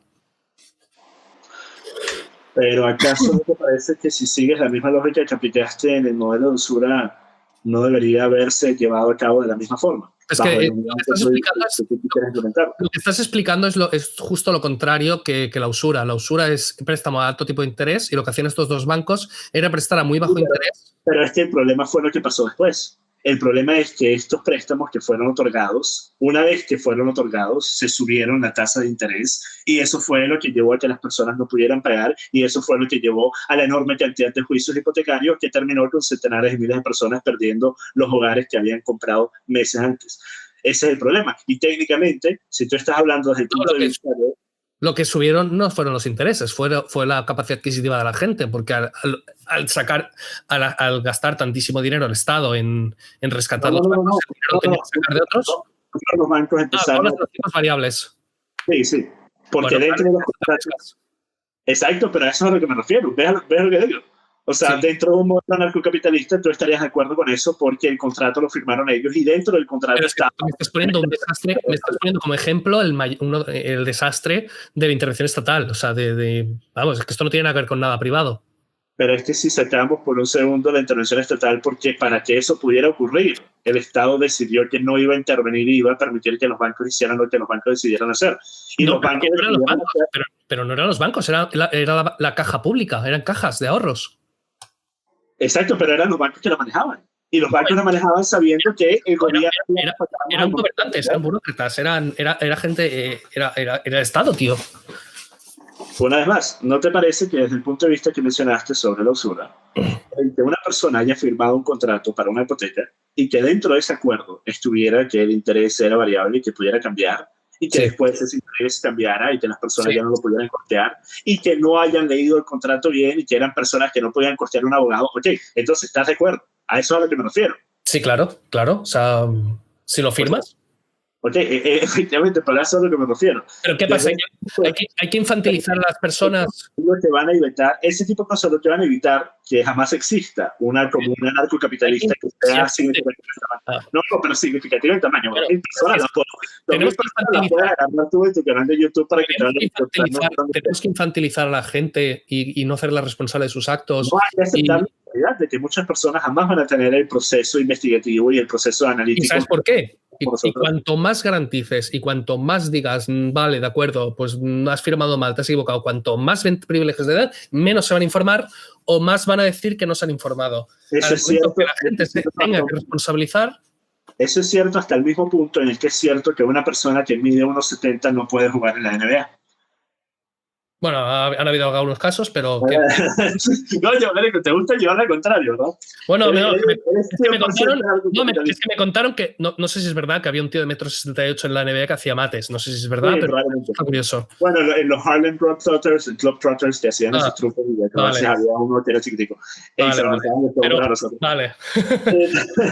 Pero a lo que me refiero es que mi problema más grande, porque obviamente la mayoría de este debate son cosas que hemos estado de acuerdo. Es verdad, dice, los contratos se firman ante notario y lo lee. Sí, bueno, los de trabajo no, los de trabajo no, pero se podría hacer. El problema es que si tú le estás hablando a una persona que está viviendo a base de beneficio del Estado, como lo estaban muchas de las personas que accedieron a hipotecas durante esa época, o personas de muy bajos ingresos, que típicamente son personas de muy baja educación, y tú tienes una persona que le está leyendo el contrato, ¿de verdad crees que esa persona tiene la capacidad para entender lo que significa interés variable? A eso me refiero. Puede preguntar. A eso me refiero. Mira, es como decir, tú leíste los de verdad, ¿tú crees que una persona... No, ¿tú crees que una persona... Sí, yo sí. ¿Lo leíste? Sí. Spotify también. No, Spotify, no, pero de YouTube sí. Leyendo los términos y condiciones. No, sí, los de YouTube sí. Ahorita leíste una cuenta en Discord, estoy seguro que también leíste los términos. Los de Discord no, los de Discord me dan igual, pero los de YouTube sí que me importan. Los de YouTube, joder, si me los he leído. Y los de Twitch. Entonces, vale, de acuerdo, una persona no está suficientemente informada para firmar un contrato. Por lo tanto, vamos a darle capacidad del voto porque sí que está suficientemente informada como para decidir a su dirigente. No. Tiene que saber... vale. Entonces, ¿quién se pone? Vale. Entonces, ¿quién se pone a dirigir? Bueno, mira, yo creo que la democracia... Bueno, sí, eso es en 10 años. Pero yo creo que hay una forma más efectiva... ¿Te vas a presentar como de cargo en Venezuela o qué? Esa es mi idea, esa es la intención Pero que para tengo. acabar con la democracia y ponerte como dictador absoluto. Eso depende de las circunstancias en las que esté Venezuela dentro de 10 años, que O es sea, la que edad quizás sí, ¿no? que necesito para... Quizás sí. A ver, admítelo y así te hago extorsión de aquí 10 años. No, sí, yo he dicho muchas Ah, veces, voy a vale. ser presidente de Venezuela. Pero bueno, Vale, mira, y el problema es que hay muchos venezolanos actualmente que no están en contra de una dictadura, están en contra de la idea de tener más socialistas en el poder. Si tú le dices, mira, vamos a tener libre mercado, vamos a tener capitalismo, van a tener sus libertades y sus derechos respetados, va a haber seguridad, no van a haber 26.000 muertes anuales, no vas a tener que salir a la calle con el teléfono metido entre los boxers para que no te lo roben. Bueno, ellos dicen, ¿sabes qué? Alcoavida, quédate en el poder, estás bien ahí donde estás. Pero mira, una cosa con el tema, ¿de qué estaba hablando? Ok, en fin, el tema de esta conversación en general, basta que se me venga a la mente lo que estaba a punto de decir. Esta conversación en general muestra cómo hay dos personas que pueden estar. Estaba hablando de la democracia, ok. La democracia, discúlpame, laguna mental. Okay. A mí parece una forma de hacer que la democracia sea más efectiva es el hacer que la democracia, para poder participar en dicha democracia, para poder tener voto, requiera de algo que se tenga que obtener por medio de algún tipo de esfuerzo, ya sea un esfuerzo económico y que sea un mínimo de ingresos, o ya sea un esfuerzo intelectual y que sea una prueba que se tenga que realizar para poder llevar a cabo un voto. Un examen para... El problema es una especie de eurobonos. ¿Quién determina qué preguntas se ponen en el examen? El que decide qué preguntas se ponen en el examen y cómo se corrige es el que decide el resultado de la elección. Claro, ese es el problema. Por eso es que el modelo económico que muchas personas han planteado me parece justo. Que si tú, por ejemplo, estás pagando impuestos o si tú estás generando un mínimo anual de ingresos, puedas tener acceso al voto y si no, no. Y me parece que esto es justo. Tiene un problema esto. Justo porque ¿quién tiene los intereses mayores sumidos en una... Pero eso tiene un problema. ¿La persona que paga el impuesto o la persona que paga 50% de un salario de $1 millón en impuestos? Entonces, ¿cómo reduces el paro? ¿Cuál paro? Lo que haría la gente, entonces, en ese caso, lo que sería, acrecentaría los problemas económicos hacer eso. Porque la gente con dinero y con voto lo que haría es, mediante el gobierno, entorpecer la nueva inversión, entorpecer el emprendimiento para que no le quiten el gobierno. Eso sería una catástrofe absoluta. Pero en tal caso, ¿tú crees que las personas... Esto es sumamente interesante, ¿verdad? Para poder tú tener una comunidad anarcocapitalista, tú tienes que tener más fe en las personas que yo. ¿Okay? No, eso es lo que yo opino. Al revés. Eso es lo que yo opino. Tú eres el que quiere poner tú eres el que quiere poner a alguien a dirigir todo. O sea, eso me parece una fe impresionante. Me refiero a las personas en general, a tus vecinos, por ejemplo. No, porque defiendo el derecho que no te invadan tu casa que yo. No, porque yo defiendo el derecho a portar armas. El demócrata es el que quiere estar desarmado. Sí, pero ¿no te parece que un anarcocapitalista es inherentemente más confianzudo con las personas que un conservador? Al contrario, no se fía de nadie, por eso no quiere a nadie al mando. Desde ese punto de vista tiene sentido. El que no quieres nadie al mando y por eso no confías en nadie. Pero al mismo tiempo, no quieres nadie al mando, pero quieres una comunidad en la que no tienes ningún tipo de defensa más allá de la que tú puedas costear. Y si alguien tiene más que tú para poder costearse una ofensiva más grande, pues bueno. Lo puede hacer ahora. Pero una vez más, tienes la defensa del Estado por lo menos. Y el Estado también te lo puede hacer. El Estado puede... Claro, pero una vez más, ¿cuántas personas son víctimas de que el Estado les quite la casa? Hostia, macho, tú eres de Venezuela. Desde el punto, bueno, lo irónico de esto es que el Estado le quitó la casa a mi familia. ¿Cómo? Mi propiedad en la Zulita fue expropiada por el gobierno de Chávez en el 2005. Y eso fue debido supuestamente a que era demasiado terreno y teníamos que poderlo producir. ¿Y qué pasó? Lo dejaron abandonado por 5 años hasta que pudimos recuperarlo con una enorme cantidad de dinero gastado en cortes venezolanas. Pero bueno, desde ese punto de vista. Y por ejemplo, yo tengo una orden de captura en Venezuela por ciberterrorismo, por lanzar tweets que ofendieron a Maduro. Pero yo digo algo que ha resultado controversial para muchos venezolanos, y es que Venezuela es un país que tiene más libertades que Inglaterra.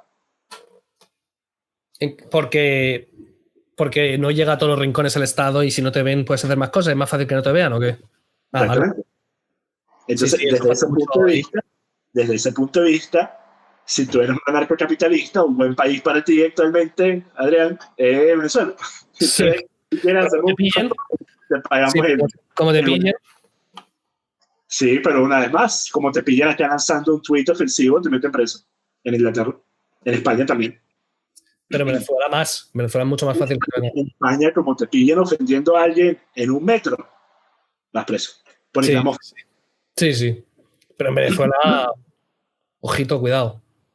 Pero si fuéramos a ver la cantidad, esto es una pregunta que yo le he hecho muchas veces a personas en Venezuela. Si fuéramos a ver la cantidad de personas que terminan presas en Venezuela, que terminan en problemas legales, comparado a la cantidad de personas que en un país como Inglaterra estarían presos. Sí, claro. Hombre, es que el Estado inglés tiene muchos recursos, tiene muchos más recursos que el venezolano, sí. No solo esto, sino si Maduro tuviese recursos, otra cosa sería, pero claro, evidentemente. No lo creo, ¿sabes? Porque han habido muchos dictadores en el pasado que sin tener los recursos siquiera que ha tenido el madurismo ha podido hacer mucho más daño que lo ha hecho Maduro. A mi parecer, Maduro siempre fue alguien que quería mantener por lo menos la semblanza de ser un demócrata. Él nunca quería aparentar ser un verdadero tirano genocida. Ya, eso sí que es verdad. Siempre, a ver, lo que ha hecho también ha sido armar como no armaba cogía gente de la calle, a gente que la liaba, gente como bandas y tal, y las armaba y las ponía como al servicio del régimen mediante, ¿sabes? No oficialmente, pero es oye, pegad a los que no piensen como nosotros, dadle palizas. Sí, entonces no lo hacía, ¿cómo se llamaban? Tú igual lo sabes. Eran... Los colectivos. Eso, los colectivos. Sí. Y mira, una pregunta que te quiero hacer. Esto es una pregunta anarcocapitalista, ¿vale? Esto es una de mis posturas anarcocapitalista. Tú sabes que actualmente Guaidó, nuestro dios y emperador, renació al séptimo día. Bueno, Guaidó es una persona actualmente que yo de verdad no me interesa en lo más mínimo porque él no es el que está jalando los mechantes. Los que están jalando los mechantes son los budistas que tienen por detrás. Guaidó es simplemente la cara. Guaidó es... Criticar a Guaidó es como que Procter & Gamble haga ese comercial de Gillette que tanto odiamos muchos de nosotros, y que nosotros en lugar de lanzar los ataques a Gillette, lancemos los ataques a los actores que aparecieron en la propaganda. Eso es lo que es criticar a Guaidó actualmente. Pero una de mis posturas anarcocapitalistas es que yo dije, mira, con el dinero que tiene actualmente por haberle pasado supuestamente el gobierno americano la propiedad de las cuentas de Citgo, que era la filial de PDVSA en Estados Unidos, por haberle pasado esas cuentas, obviamente la ayuda humanitaria, el dinero que ha podido recopilar de ciertos países ya para enviar insumos a Venezuela, ¿acaso ese dinero no sería mejor utilizado en pagarle a los militares de bajo rango y formar una milicia que pueda ir y sacar a Maduro a la fuerza? ¿Qué crees tú? ¿Qué harías tú con ese dinero? No, yo dije que lo mejor era no enviarlo. ¿No enviar a qué? No enviar el dinero directamente, es que... Bueno, ya tuvieras el dinero y eres Guaidó. ¿Tú compras insumos, tú compras medicamentos y alimentos, o tú le pagas a militares y te formas tu milicia? Yo me iría a las Islas Caimán, a un hotelito de lujo. No lo sé, la verdad, es que ahí tienen una liada y además es muy complicado. O sea, deberías estar ahí viendo exactamente todo lo que está pasando. Habría que ver lo que se tiene que hacer. A ver, sí que hay gente... de Guaidó y no tienes opinión, ¿vale? No tengo opinión de lo que tendría que hacer él como persona con ese dinero. Yo lo que he opinado es que no hay que dar ese dinero, que no hay que legitimar ese... que no hay cambio actualmente que vale? No. Yo opino que Guaidó no va a cambiar nada, porque sus propuestas son seguir en la misma línea, solo que lo van a hacer ellos en vez de Maduro, y encima está entendido como alguien de derechas. La gente dice que eso es de derechas. Por lo tanto, va a fracasar porque está aplicando las mismas medidas. Entonces la gente dirá, ves, la derecha ha fracasado y volverá la izquierda que no sigue, o sea, volverá Maduro o lo que sea, con más fuerza y más reforzado, diciendo, ves, han fracasado estos. Ahora, una cosa, sé que quizás esto pueda hacer que termine siendo votado de tu comunidad anarcocapitalista, pero ¿a qué lado del espectro ideológico o político actual y común y típico te adhieres más? ¿Cuál crees que es menos dañino? Te reformulé la pregunta. ¿Entre quién y quién? Entre izquierda y derecha.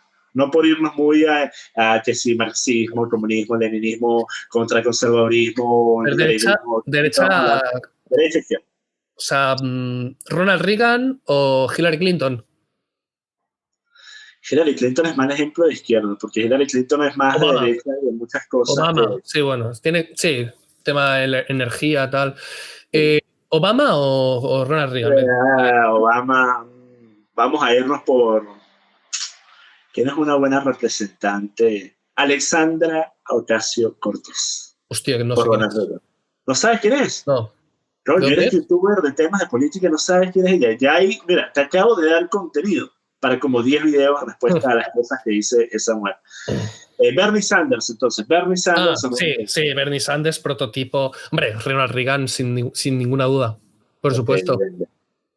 Ahora, una cosa, ¿tú de verdad crees, y esta es la pregunta con la que suelo terminar esta clase de debate, que por cierto, esto no lo veo como un debate, es más una charla de cualquier otra cosa, pero ¿tú qué crees que va a pasar en el futuro? ¿Crees que alguna vez vas a llegar a ver tu modelo a escala masiva o crees que simplemente se va a quedar como... yo me conformo con que poco a poco vaya tendiendo a ello o que aparezcan zonas así, o sea, ya me conformo con eso. Pero crees... Pero ¿tienes algún tipo de...? No, yo no creo que España se vuelva anarcocapitalista en 200 años. No. Entonces asumo que mucho menos el mundo, mucho menos un continente. No. Pero sí que zonas pueden aparecer, se puede tender a ello y pueden aparecer mucha visión en este camino. Por ejemplo, en Brasil es espectacular cómo ha calado todo eso. Hay manifestaciones en la calle diciendo más Mises menos Marx, y el ministro de Economía de Bolsonaro, el tío es un anarcocapitalista. O sea, ya está como llegando ya un poco más todo esto.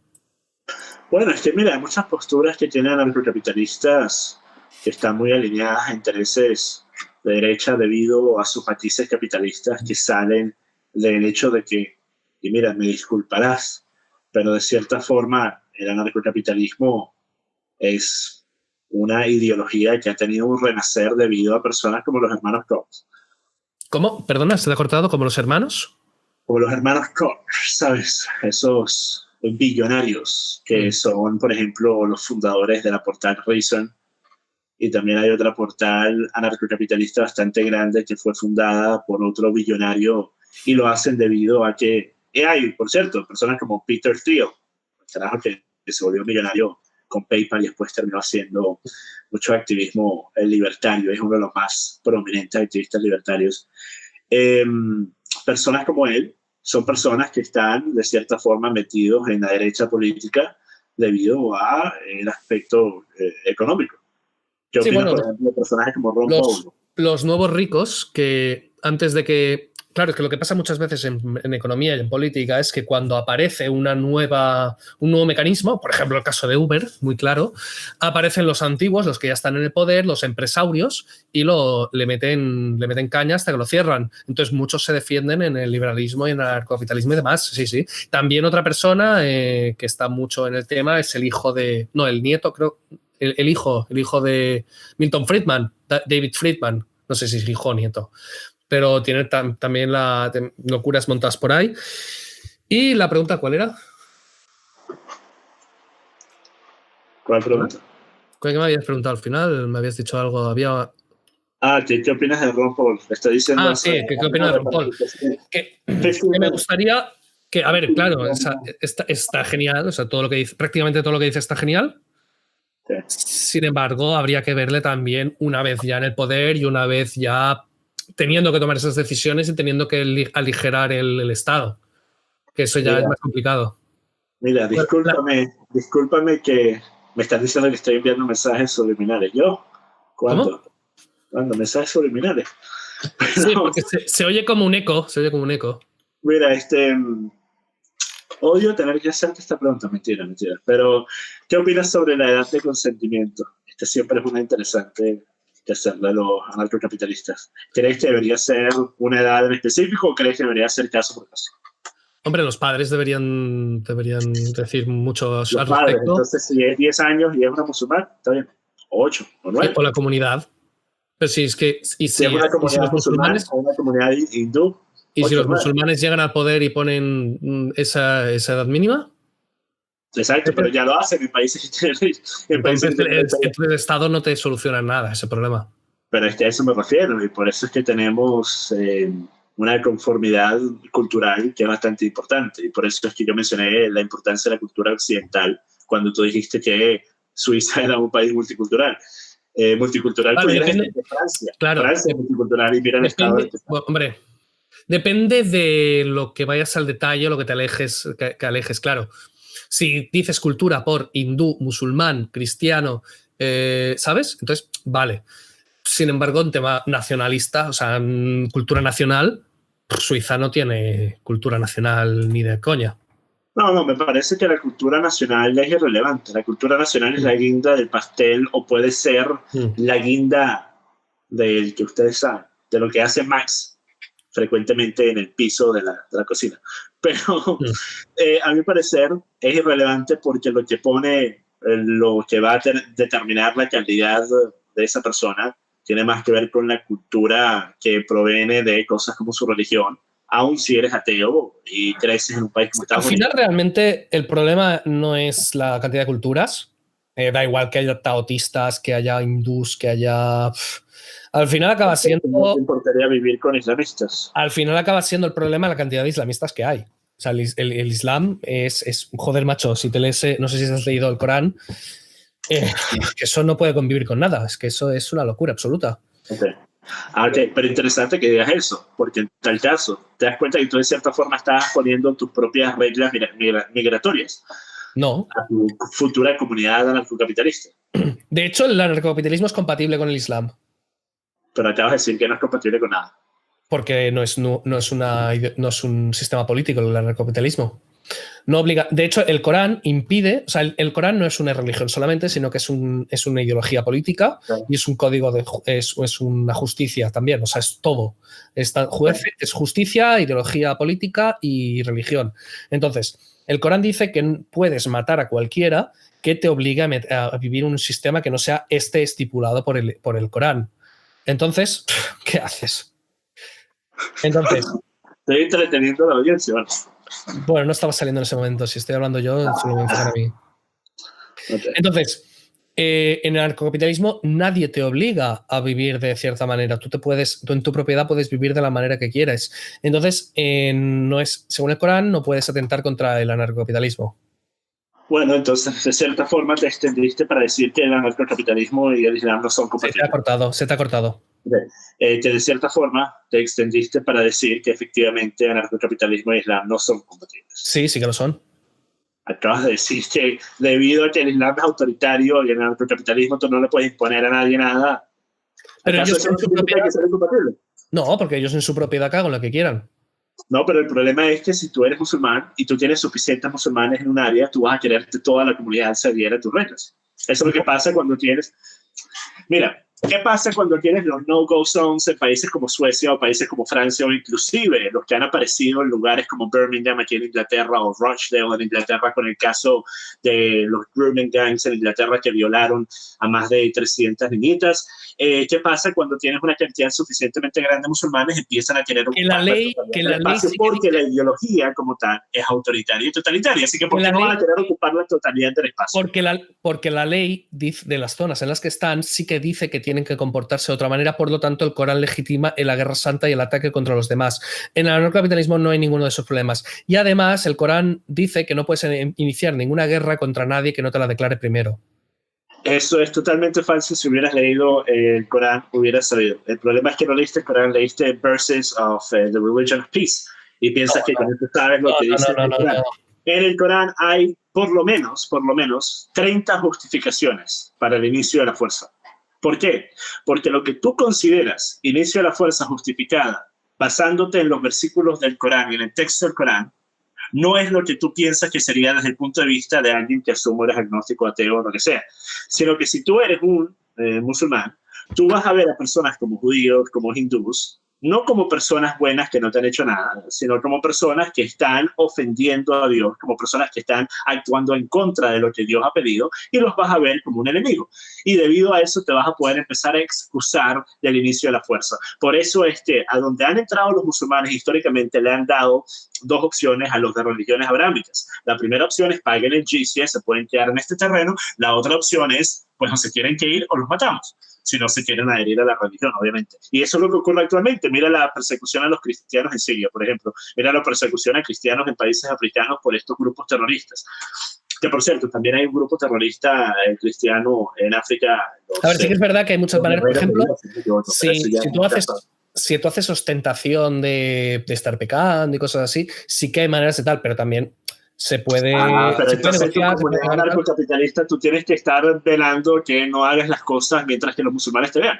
Bueno, igual que el Estado también. O sea, está claro. Exacto, que... pero entonces, ¿cuál es la diferencia? Claro Estás reemplazando el Estado por el Estado que está formado por las personas que más poder tengan que el dentro de Estado, tu comunidad. indistintamente de lo que hagas, ya estás atentando contra el Corán. Indistintamente. Solamente por imponer una ley que no es la Sharia.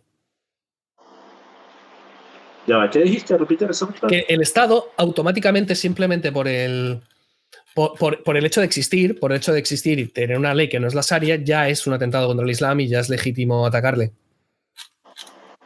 Dice Fury of Titans, el Islam explica que es lícito mentir al infiel. Sí, al infiel se le puede mentir, claro. Exacto. Pero la cosa que nunca puedo entender con anarcocapitalistas es que... Bueno, y también es importante no desarmar a la población, evidentemente. Una cosa, ¿quién determina las reglas de tu comunidad? Tú. Bueno, entonces no vas a tener cosas como límites de velocidad, por ejemplo. Lo pone el propietario de la carretera. Ok, y ahora una cosa. Si van a haber cosas que van a tener que ser puestas a voto, no. O todo va a ser determinado únicamente en base a la propiedad privada. Tú cuando vas a un supermercado votas algo, votas cómo son las... O sea, cuando vas a un centro comercial votas cómo están las zonas comunes de ese centro comercial. No tiene por qué. Habrá cosas como, por ejemplo, tu escalera de donde vives, que en la comunidad de vecinos sí que se votan ciertas cosas y ciertos gastos comunes se hace, pero tú ya te adscribes a eso cuando compras el piso. Pero a eso me refiero. Sí van a tener que haber cosas que van a tener que realizarse. Claro. Okay. Sí, pero ya te adscribes a eso. Te adscribes a eso porque estás viviendo allí, porque si no te puedes mudar, ¿cierto? No, te votas ahí porque en el contrato ya has firmado que vas a hacer eso.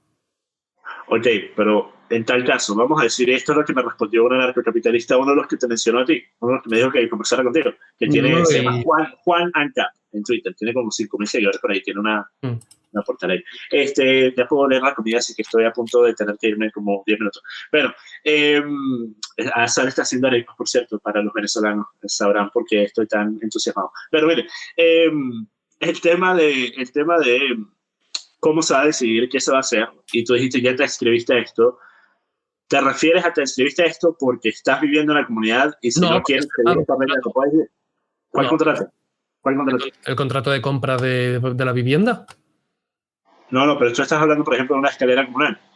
Sí. En el caso de la escalera comunal, vamos a decir, a menos de que todas tengan un monto, participe en una acción, básicamente, en la escalera, a menos de que ese sea el caso. Y aún si ese es el caso, tiene que ser la mayoría quien decida que va a ocurrir, ¿cierto? ¿Cómo? Que aún si hay 100 accionistas en la escalera, tienen que ser 51 los que decidan cómo se va a usar, ¿cierto? Depende. ¿Cómo pudiera depender? ¿Cómo pudieras prestarte a que la minoría decida? Pero, a ver, tú cuando te metes en una escalera y se hace una derrama para arreglar el ascensor, tú puedes decidir no poner dinero. Ahora, ellos seguramente decidirán, vale, pues no puedes usarlo, le ponemos una llave y tú no. Pero tú acabas de decir que tú ya firmaste el contrato y ya lo pagaste, la escalera ya está hecha. Sí. Ahora se va a decidir, vamos a pintarlo. Vale. Vamos a... Vale, tú has firmado que te adscribes a eso. Entonces, hasta el punto, exacto, pero entonces en tal punto decidiría la mayoría, ¿cierto? Si has firmado eso, sí. Pero entonces, ¿cómo evitas la tiranía de la mayoría? No firmando. No firmando, o sea, no viviendo en el lugar, porque si no tienes acceso a esa escalera, vamos a asumir que no puedes ir al lugar donde está el hospital o la farmacia. Puedes irte a vivir a otro sitio. O sea, exacto. En vez de comprar, no, pero me refiero, en vez de comprar eso, que hay ese sistema de votos, te vas a la comunidad de vecinos, otra. Ahora, mi pregunta para ti es, tú dices que el Estado te oprime, ¿por qué no te mudas a otro país? Porque yo no he firmado ningún contrato con el Estado. Exacto, pero tú estás... Exacto, pero ¿no crees que si tú estás viviendo en un país en el que crees que el Estado te oprime, que el Estado en cualquier momento pudiera venir a sacarte tu casa usando la fuerza y ponerte en una celda, ¿no crees que sería mejor para ti buscar otro país que sea más adecuado para tu ideología? Sí, claro, sí, sí. ¿Y lo pretendes Son hacer? cosas totalmente diferentes. Sí, claro, evidentemente. Ok. Porque hay muchas personas que dicen, no, mira, yo quiero vivir en un modelo anarcocapitalista, pero mientras tanto están disfrutando de todo lo que yo ya me fui del país. ¿Pero por cuánto tiempo estuviste ahí? No, poco. Fue para trabajar solamente. Exacto. Entonces fuiste a vacaciones. Sí, me parece. No, bueno, fue para trabajar, pero ¿Cuánto tiempo fuiste? Temporada, sí. Okay. Sí. Entonces yo he pasado vacaciones más largas que eso. Okay. Sí, pero no tiene absolutamente nada que ver. O sea, una cosa y otra cosa es algo que te impone. Sí, pero tú pagas impuestos, ¿cierto? Pero tú pagas impuestos. Sí. Exacto. ¿Y tú no crees que al momento de pagar impuestos estás de cierta forma firmando un contrato con el Estado que no tendrías que adherirte a si te quieres mudar? Si yo te pongo una pistola en la cabeza y te digo, firma esto, te mato. No, pero la pistola en la cabeza es en base al que o tú me pagas o tú te vas de este lugar. O sea, si yo estoy en la calle y yo te quiero atracar a ti, yo te pongo este rifle en la cabeza y yo te digo, mira, dame el reloj, o me das el reloj y te quedas aquí, o simplemente te vas a donde yo no te pueda ver más.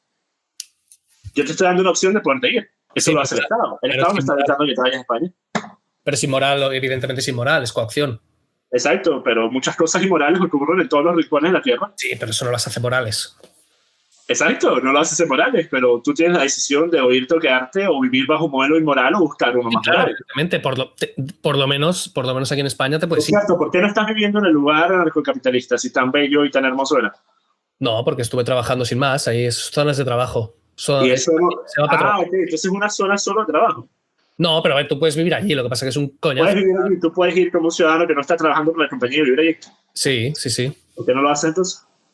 Porque no sirve para nada, porque ahí no... Pero bueno, porque realmente allí, o sea, una cosa, pero no solamente... Otro debate ganado, sólidamente. No, porque no todo es el dinero. Claro. ¿Por qué no todo el mundo se va de Venezuela? Porque igual tiene la familia, porque igual tiene tal. No, es que muchas de las personas, inclusive, que no tienen nada, se van literalmente con una mano volante y una atrás y llegan indigentes a Colombia. ¿Cómo? Hay muchas personas en Venezuela, y los venezolanos que me están viendo lo sabrán, que se van de Venezuela sin nada. Se van de Venezuela con una mano volante y atrás y llegan indigentes a Colombia, pero están en Colombia. Tú lo pudieras hacer también. Yo creo en ti. Mira, Adrián, yo tengo fe y confianza en ti. Tú eres un joven inteligente. Pero no todo es el dinero. Estoy seguro que tú pudieras prosperar. ¿A dónde? ¿Y dónde me voy? A tu país anarcocapitalista de 2.000 personas. Pero no todo. Por ejemplo, allí no hay cines, no hay tal, no hay cual. No hay cine. ¿Sabes? Mira, pobre Adrián, no va a tener cine. No va a poder ver el más reciente Aquaman. Mira. También, escucha, además hay malaria, dengue, ébola. ¿Por qué habrá malaria y dengue? ¿Quiénes fueron los que erradicaron la malaria y el dengue? ¿Fue el sector privado o acaso fueron nadie? No, pero me refiero a países en los que existían brotes de malaria que mataban a docenas de miles de personas y ya no ocurre. El clima no tiene nada que ver con las vacunas, no tiene nada que ver con tratamientos que se han hecho para todo tipo de problemas que existen en países como Venezuela. No hay vacuna contra la malaria ni contra el dengue. ¿Estás seguro? Pero que te revienta el estómago.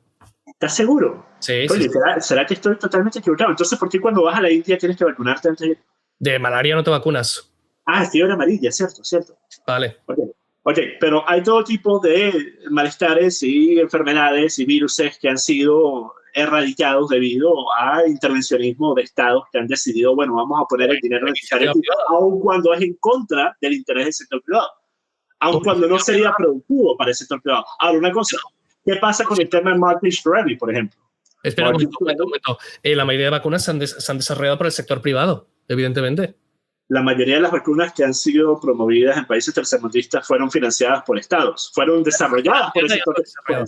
Exacto. Pero si una droga existe, pero las personas no pueden acceder a ella porque es demasiado costosa, ¿cuál es la utilidad de la droga? A eso me refiero. ¿Cómo? Si una droga existe, pero las personas no pueden acceder a ella, a menos de que sean de muy altos ingresos, ¿cuál es la utilidad de la droga? A eso me refiero. ¿Y por qué no iba a...? ¿Cómo va a haber algo que no va a acceder nadie? Oferta y demanda, pues evidentemente sí. No es que nadie. Es el hecho de que hay drogas que no son económicamente sanas, sensatas, producir en masa. Como por ejemplo la droga que compró Martin Shkreli, este tipo que actualmente está en prisión. Sí, no, desaparecen. Es que por oferta y demanda bajarían de precio. No, es que fue lo contrario. ¿O no se producirían? ¿Conoces a Martin Shkreli? Pero no. Ok, Martin Shkreli fue este tipo que compró una droga que no recuerdo, trataba algún tipo de problema, no recuerdo cuál era el problema, pero era una droga que muy pocas personas necesitaban y le subió el precio de $2 por pastilla. Compró la patente, compró la patente. Sí, compró la patente y después empezó a trabajar y desarrollar. Vale. Compró la patente, que la patente no es más que intervención estatal. La patente también es un privilegio del Estado y evidentemente debería desaparecer. Pero de cierta forma, ¿tú pensarías que en un país que no tuviera derechos intelectuales, si tú fueras un creador, un visionario, se pudiera mantener un modelo como ese, en el que no puedas defender tu invención? Por ejemplo, vamos a decir que tú eres un youtuber, que asumo no tienes los ingresos más altos de España, y tú tienes una excelente idea para hacer algo innovador. Antes de que tú tengas tiempo de siquiera hacer el molde para empezar a imprimirlo, ya hay otra compañía que supo de la idea y lo produjo en 3 días porque tenía el dinero, tenía la infraestructura necesaria para hacerlo. ¿Cómo sabe? Te quita el negocio. ¿Y cómo sabe esa idea? Porque para tú poder tener cualquier tipo de idea llevado a fruición tienes que hablar con otras personas, tienes que hablar con compañías, pedir presupuestos, hablar con desarrolladores, hablar con ingenieros, hablar con... Vale, se la cuento, vale. Bueno. Pues también es responsabilidad tuya ir con cuidado, claro. Bueno, exacto, pero es que mira, una vez más todo ese tipo de cosas hace que sea tan difícil vender esto. Por eso es que mira, yo de verdad te respeto. Yo respeto a los anarcocapitalistas porque es algo que yo de verdad siquiera tener que imaginar tratar de vender una ideología como la que tú tienes a la persona promedio. Nosotros la podemos discutir y conversar por horas y horas, pero la persona promedio me da dolor de bolas tan solo tener que pensar. Pero precisamente tú estás diciendo que una persona puede quitarte una idea si se la has contado y todo eso, que también tampoco, no sé para qué se la cuentas. Y otra vez más, por lo que te dije, tú no puedes hacer un proyecto en el que tú seas el único persona que está participando. Una idea y sabes cómo montarlo tú y hacerlo tú, ¿para qué le van a dar ese proyecto a otra persona si no tienen ni idea del tema? No es que se lo des, pero vamos a decir que tú tienes una idea para una plataforma de e-commerce y tú tienes la idea de cómo funcionaría y por qué sería mejor que otras, pero no sabes desarrollar. Necesitas un desarrollador. Sí. Exacto. ¿Qué? Que la posibilidad de que pueda permanecer un one-man operation es casi nula. Vale, ¿pero qué? Pero hay garantías para quedar de todo eso y para hacer tú todo eso. ¿Pero qué garantías hay si acabas de decir que no existe tal cosa como el derecho de la propiedad intelectual? Pero puedes hacer firmar a tu desarrollador que se queda solamente eso solamente va a ser para ti. ¿Tu teléfono fue hackeado? ¿Cómo? Tu teléfono fue hackeado, su correo fue hackeado. ¿Y qué? ¿Excusas tiene? Sí, bueno, que las demuestre. Bueno. Se pueden poner jueces de arbitraje, claro, igual que en un partido de fútbol. Pero ¿qué pasa cuando los jueces de arbitraje en tu modelo anarcocapitalista no respeten las decisiones de sus jueces de arbitraje? Que quiebran. Si un juez de arbitraje no... Si un juez de fútbol se inventa y pita penaltis cuando no los hay, que no lo vuelven a contratar. No. Exacto, pero el problema es que estamos hablando de un modelo en el que va a haber alguien que va a ser un empleado. ¿Cómo? ¿Que va a haber alguien? El juez de arbitraje sería un empleado, efectivamente. Sería alguien que tú contratarías en base a trabajo profesional. Un empleado por ambas partes. Exacto, pero ¿qué pasa cuando la parte que yo te acabo de mencionar eres tú y no tienes dinero? Está contra... ¿Qué pasa cuando la parte que no tiene dinero, o sea, tú, es la otra, está en contra de la otra parte, que es un conglomerado transnacional y tiene todo el dinero necesario para hacer eso?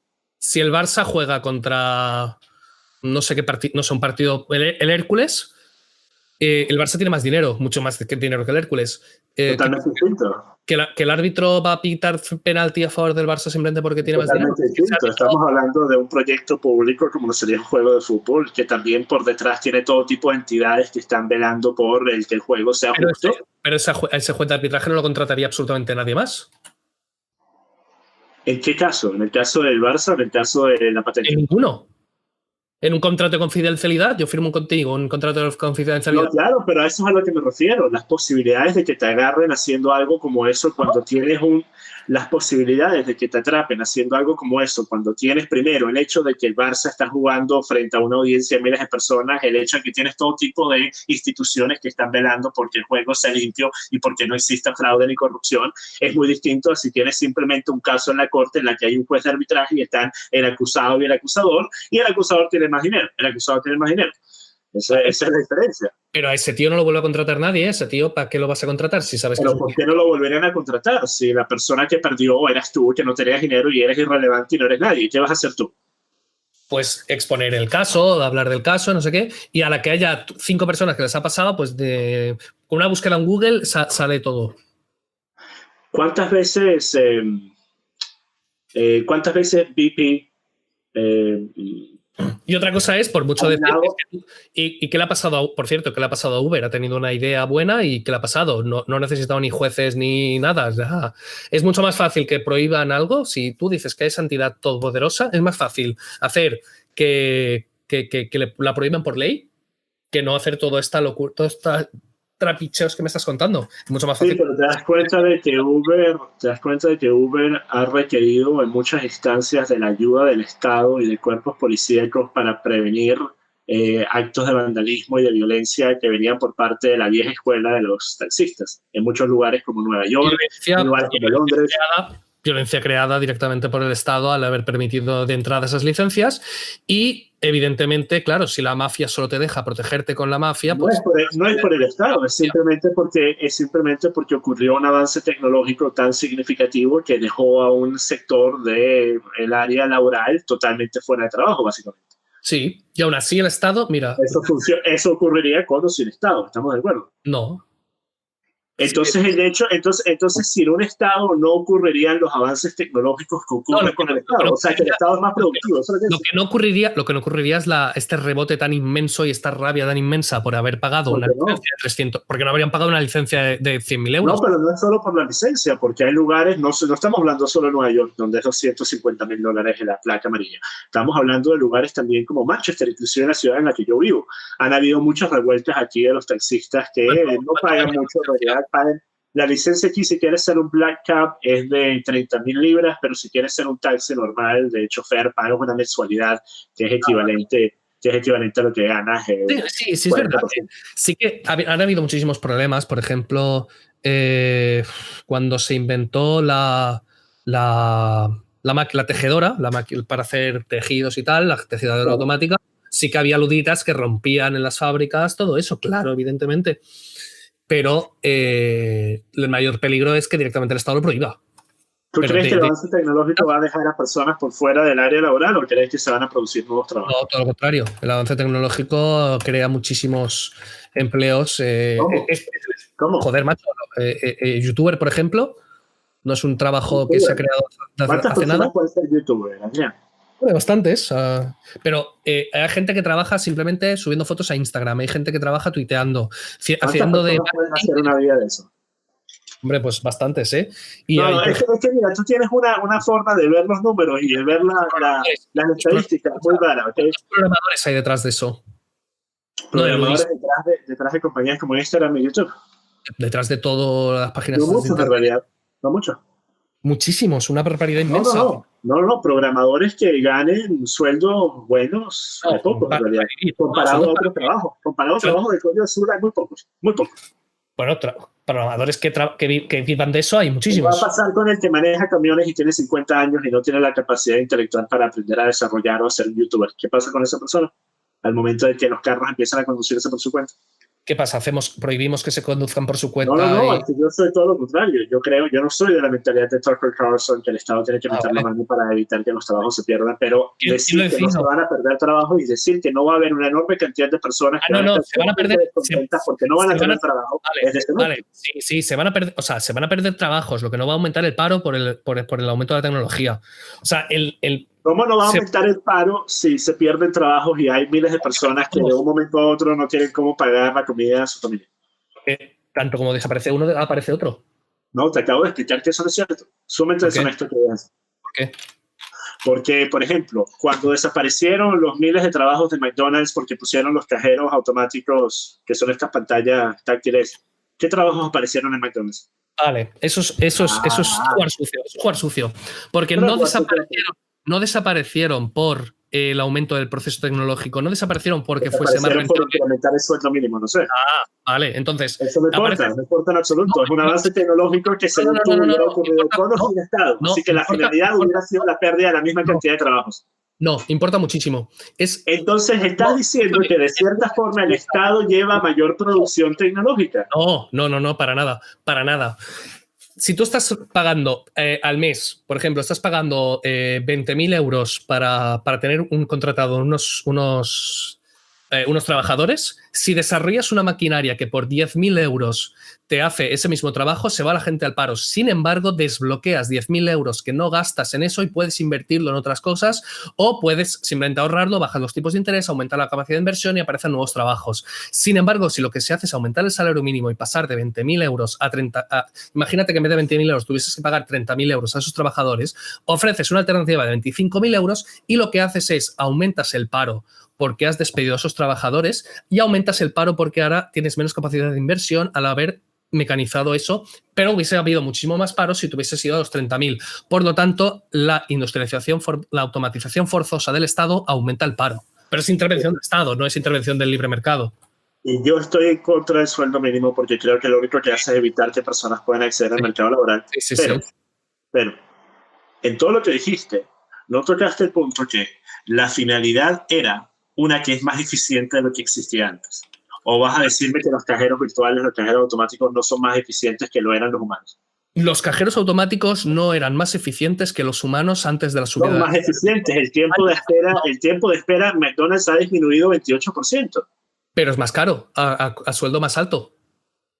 ¿Era más eficiente relación eficiencia monetaria, o sea, de rentabilidad monetaria, el tener a los trabajadores sin la subida del sueldo mínimo? Porque si no, se hubiese hecho antes ese cambio. Claro. Sí, eso no cambia el hecho de que el avance tecnológico terminó siendo beneficioso para la clientela. ¿Cómo? El avance tecnológico tuvo la finalidad de ser beneficioso para la clientela. Esa es la realidad. El avance tecnológico es beneficioso para la clientela respecto a después de la subida del salario mínimo. Sin embargo, sería más... pero olvídate del salario mínimo por un segundo. Tener la tecnología como punto final, sin importar cómo llegamos allí, termina siendo más beneficioso que tener el equivalente humano. No necesariamente. ¿Cómo es que no? Si te acabo de decir que subió casi 30%, bajó casi 30% el tiempo de espera. ¿Repite? El tiempo de espera en McDonald's bajó casi 30% en el primer año después de instalarse los cajeros virtuales. Pero la rentabilidad no. Pero la rentabilidad, pero para la clientela. Claro, si yo contrato 10 personas más, pues para la clientela es mejor, pero no es más rentable. Claro, pero eso es lo que te estoy preguntando. No, para nada. Claro, si pones sobrecostes, evidentemente, pues sí, pero no vale para nada eso. Pero ¿cómo no termina siendo, ¿cómo no termina siendo rentable tener una pantalla cuyos gastos de reparación van a ser el equivalente a un mes de sueldo y lo vas a tener que hacer quizás una vez al año, 2 veces o una vez cada 2 años, a tener un empleado que va a tener beneficios, que va a tener todo tipo de problemas, no va a venir al trabajo, va a equivocarse con las órdenes? Sí. Y entonces, si es tan eficiente, ¿por qué no se hacía antes de la subida del salario mínimo? ¿Por qué no era rentable antes? Porque a mi parecer lo que empuja el avance tecnológico es la necesidad. Lo que empuja avance tecnológico siempre ha sido la necesidad, ¿no crees? Sí. Entonces, ¿no te parece que la necesidad no estaba presente en McDonald's cuando no habían subido el sueldo mínimo? La necesidad es que no había ventaja alguna. Exacto. No había ninguna. Pero si la finalidad es positiva, ¿no te parece que el fin justifica los medios? No, para nada. La finalidad es tiempos de espera más bajos para la clientela, menos costo para el dueño de la franquicia. No, para nada. No después de la subida del salario mínimo. Exacto. Pero inclusive yo estaría dispuesto a decir que era inclusive menor a comparado antes. No, entonces hubiese hecho antes. ¿Me vas a decir que una máquina como esa mantenerla cuesta más que mantener a un empleado con el sueldo mínimo del 2015? Y el coste inicial también. Bueno, pero el coste inicial es algo que vas a recuperar a medida que pase el tiempo. ¿O no? Bueno, mira, ahora sí, la comida está lista. Azar me va a matar si no voy. Mira, solamente entretenido la charla y en la mayoría de las cosas estamos de acuerdo, simplemente la forma de llegar ahí. Hay que buscar en lo que no estamos de acuerdo, porque si no, darnos la tonto, qué aburrimiento. Claro, porque o sea, yo estaba tratando de pensar al inicio que yo estaba buscando en tu Twitter, estaba buscando Islam, socialismo, comunismo, capitalismo, tratando de ver qué habías dicho y la verdad no había mucho que discutir. Pero mira, a fin de cuentas, si bien los libertarios me parece que tienen una ideología utópica, tú también puedes decir que es utópico que yo crea que voy a ser presidente de Venezuela o dictador, mejor dicho. Así que estamos en la misma. Ya te lo he dicho. Estamos en la misma. Sí, la última pregunta era que no me respondiste antes. ¿Qué piensas de Vox? ¿Qué piensas de Vox? ¿Qué pienso de Vox? A ver, tengo un vídeo de 1 hora y media hablando en profundidad. Condénsamelo a 1 minuto y medio, por favor. Sí, evidentemente no te voy a dirigir a ello. Básicamente tiene ideas muy buenas y ideas muy malas. La ventaja es que las que son muy malas no son constitucionales y por lo tanto no las van a aplicar y no podrán aplicarlas nunca. Así que por lo general yo lo veo bien y además veo perfecto que se abra debate de muchísimos temas que antes no se hablaban, antes era inviable que se hablasen y que dará mucho juego que exista Vox ahora en 8 de marzo, creo que es, la manifestación esta feminista. Será bastante curioso. Así que, por lo general, bastante bueno que exista Vox. Bueno, perfecto, porque yo he conversado con... Yo he conversado con Santiago. No te digo nada porque están hablando... Yo he conversado con Santiago y me parece buen sujeto. Me parece que es mucho mejor que la alternativa que tienen actualmente en España. Así que espero que vayan ganando más. ¿Has hablado con él en privado y demás? Sí, tuvimos un debate, un debate charla de casi 1 hora para el canal. Pero, ¿al tío lo ves liberal o simplemente...? El problema es que hay algunas posturas, y este es el problema a mi parecer con estos partidos que no son necesariamente de derecha. Para un partido como Vox sí se pudiera usar el término de tercera vía, que no me gusta usar porque mucha gente lo usa de forma inadecuada. Pero un ejemplo de esto también es Marine Le Pen. Marine Le Pen, mucha gente pensó, mira, ella... Exacto. Decían mucha gente, ella es tremenda far right, de extrema derecha, únicamente por el tema migratorio, pero una socialista, no solo de izquierda. Tiene el mismo programa que Podemos, solo que con inmigración. Exacto, era una socialista económica, pero la gente estaba diciendo, bueno, es más importante arreglar el problema migratorio. Persona, tú que has hablado en privado con el hombre este, ¿le ves que es liberal o simplemente pone sus medidas liberales en el programa para captar votos? No, yo creo que él es de derecha dura. Yo creo que sus medidas más liberales, más centristas son simplemente populistas. Yo creo que él es derecha dura. Yo creo que las medidas liberales y las posturas centristas que él aplica son únicamente para apelar al populismo de la izquierda y de los centrales. Pero más allá de eso, yo lo veo a él derecha dura, derecha sólida. El historial de Santiago Abascal habla por su cuenta. Escuchen lo que decía hace 20 años, el carajo con 24 años. Derecha desde el punto de vista que está a favor de un Estado pequeño, que está a favor de un mercado libre, de capitalismo, que es nacionalista, que respeta la identidad nacional, que está en contra de injerencia, que está en contra de intervencionismo y que está en contra de imperialismo de otras culturas. Vale. Eso para mí es derecha. Vale. Mira, ahora sí, te tengo que dejar sumamente interesante. Gracias por tomarte tiempo, tener la charla. Está entretenido. Y estoy seguro que alguna vez en el futuro tendremos otra conversación sobre un tema en el que ya tengamos una postura similar para tener simplemente una charla y no una discusión. ¿Te parece? Venga, sí, perfecto. Bueno, mira, y a tu audiencia, espero que les haya gustado esta conversación. Y miren, los voy a dejar con un truco de magia. ¿Ok? Nos voy a dejar con un truco de magia. Espera. Coño, me está jodiendo. Aquí, miren. Esta carta, ¿verdad? No tengo nada en la mano. Vean, aquí. Y hago así y cambia. Y con eso termino. Me fui. Hasta la próxima, mi gente. Tío. Vas. JPA Network en YouTube. JPA Network, ese es el canal oficial, no oficial de las resubidas de los videos míos. El tipo que una vez más maneja ese canal mejor que como yo manejo el mío. Si ustedes quieren seguir un canal donde sí haya contenido diario, sigan ese canal, JPA Network, ¿ok?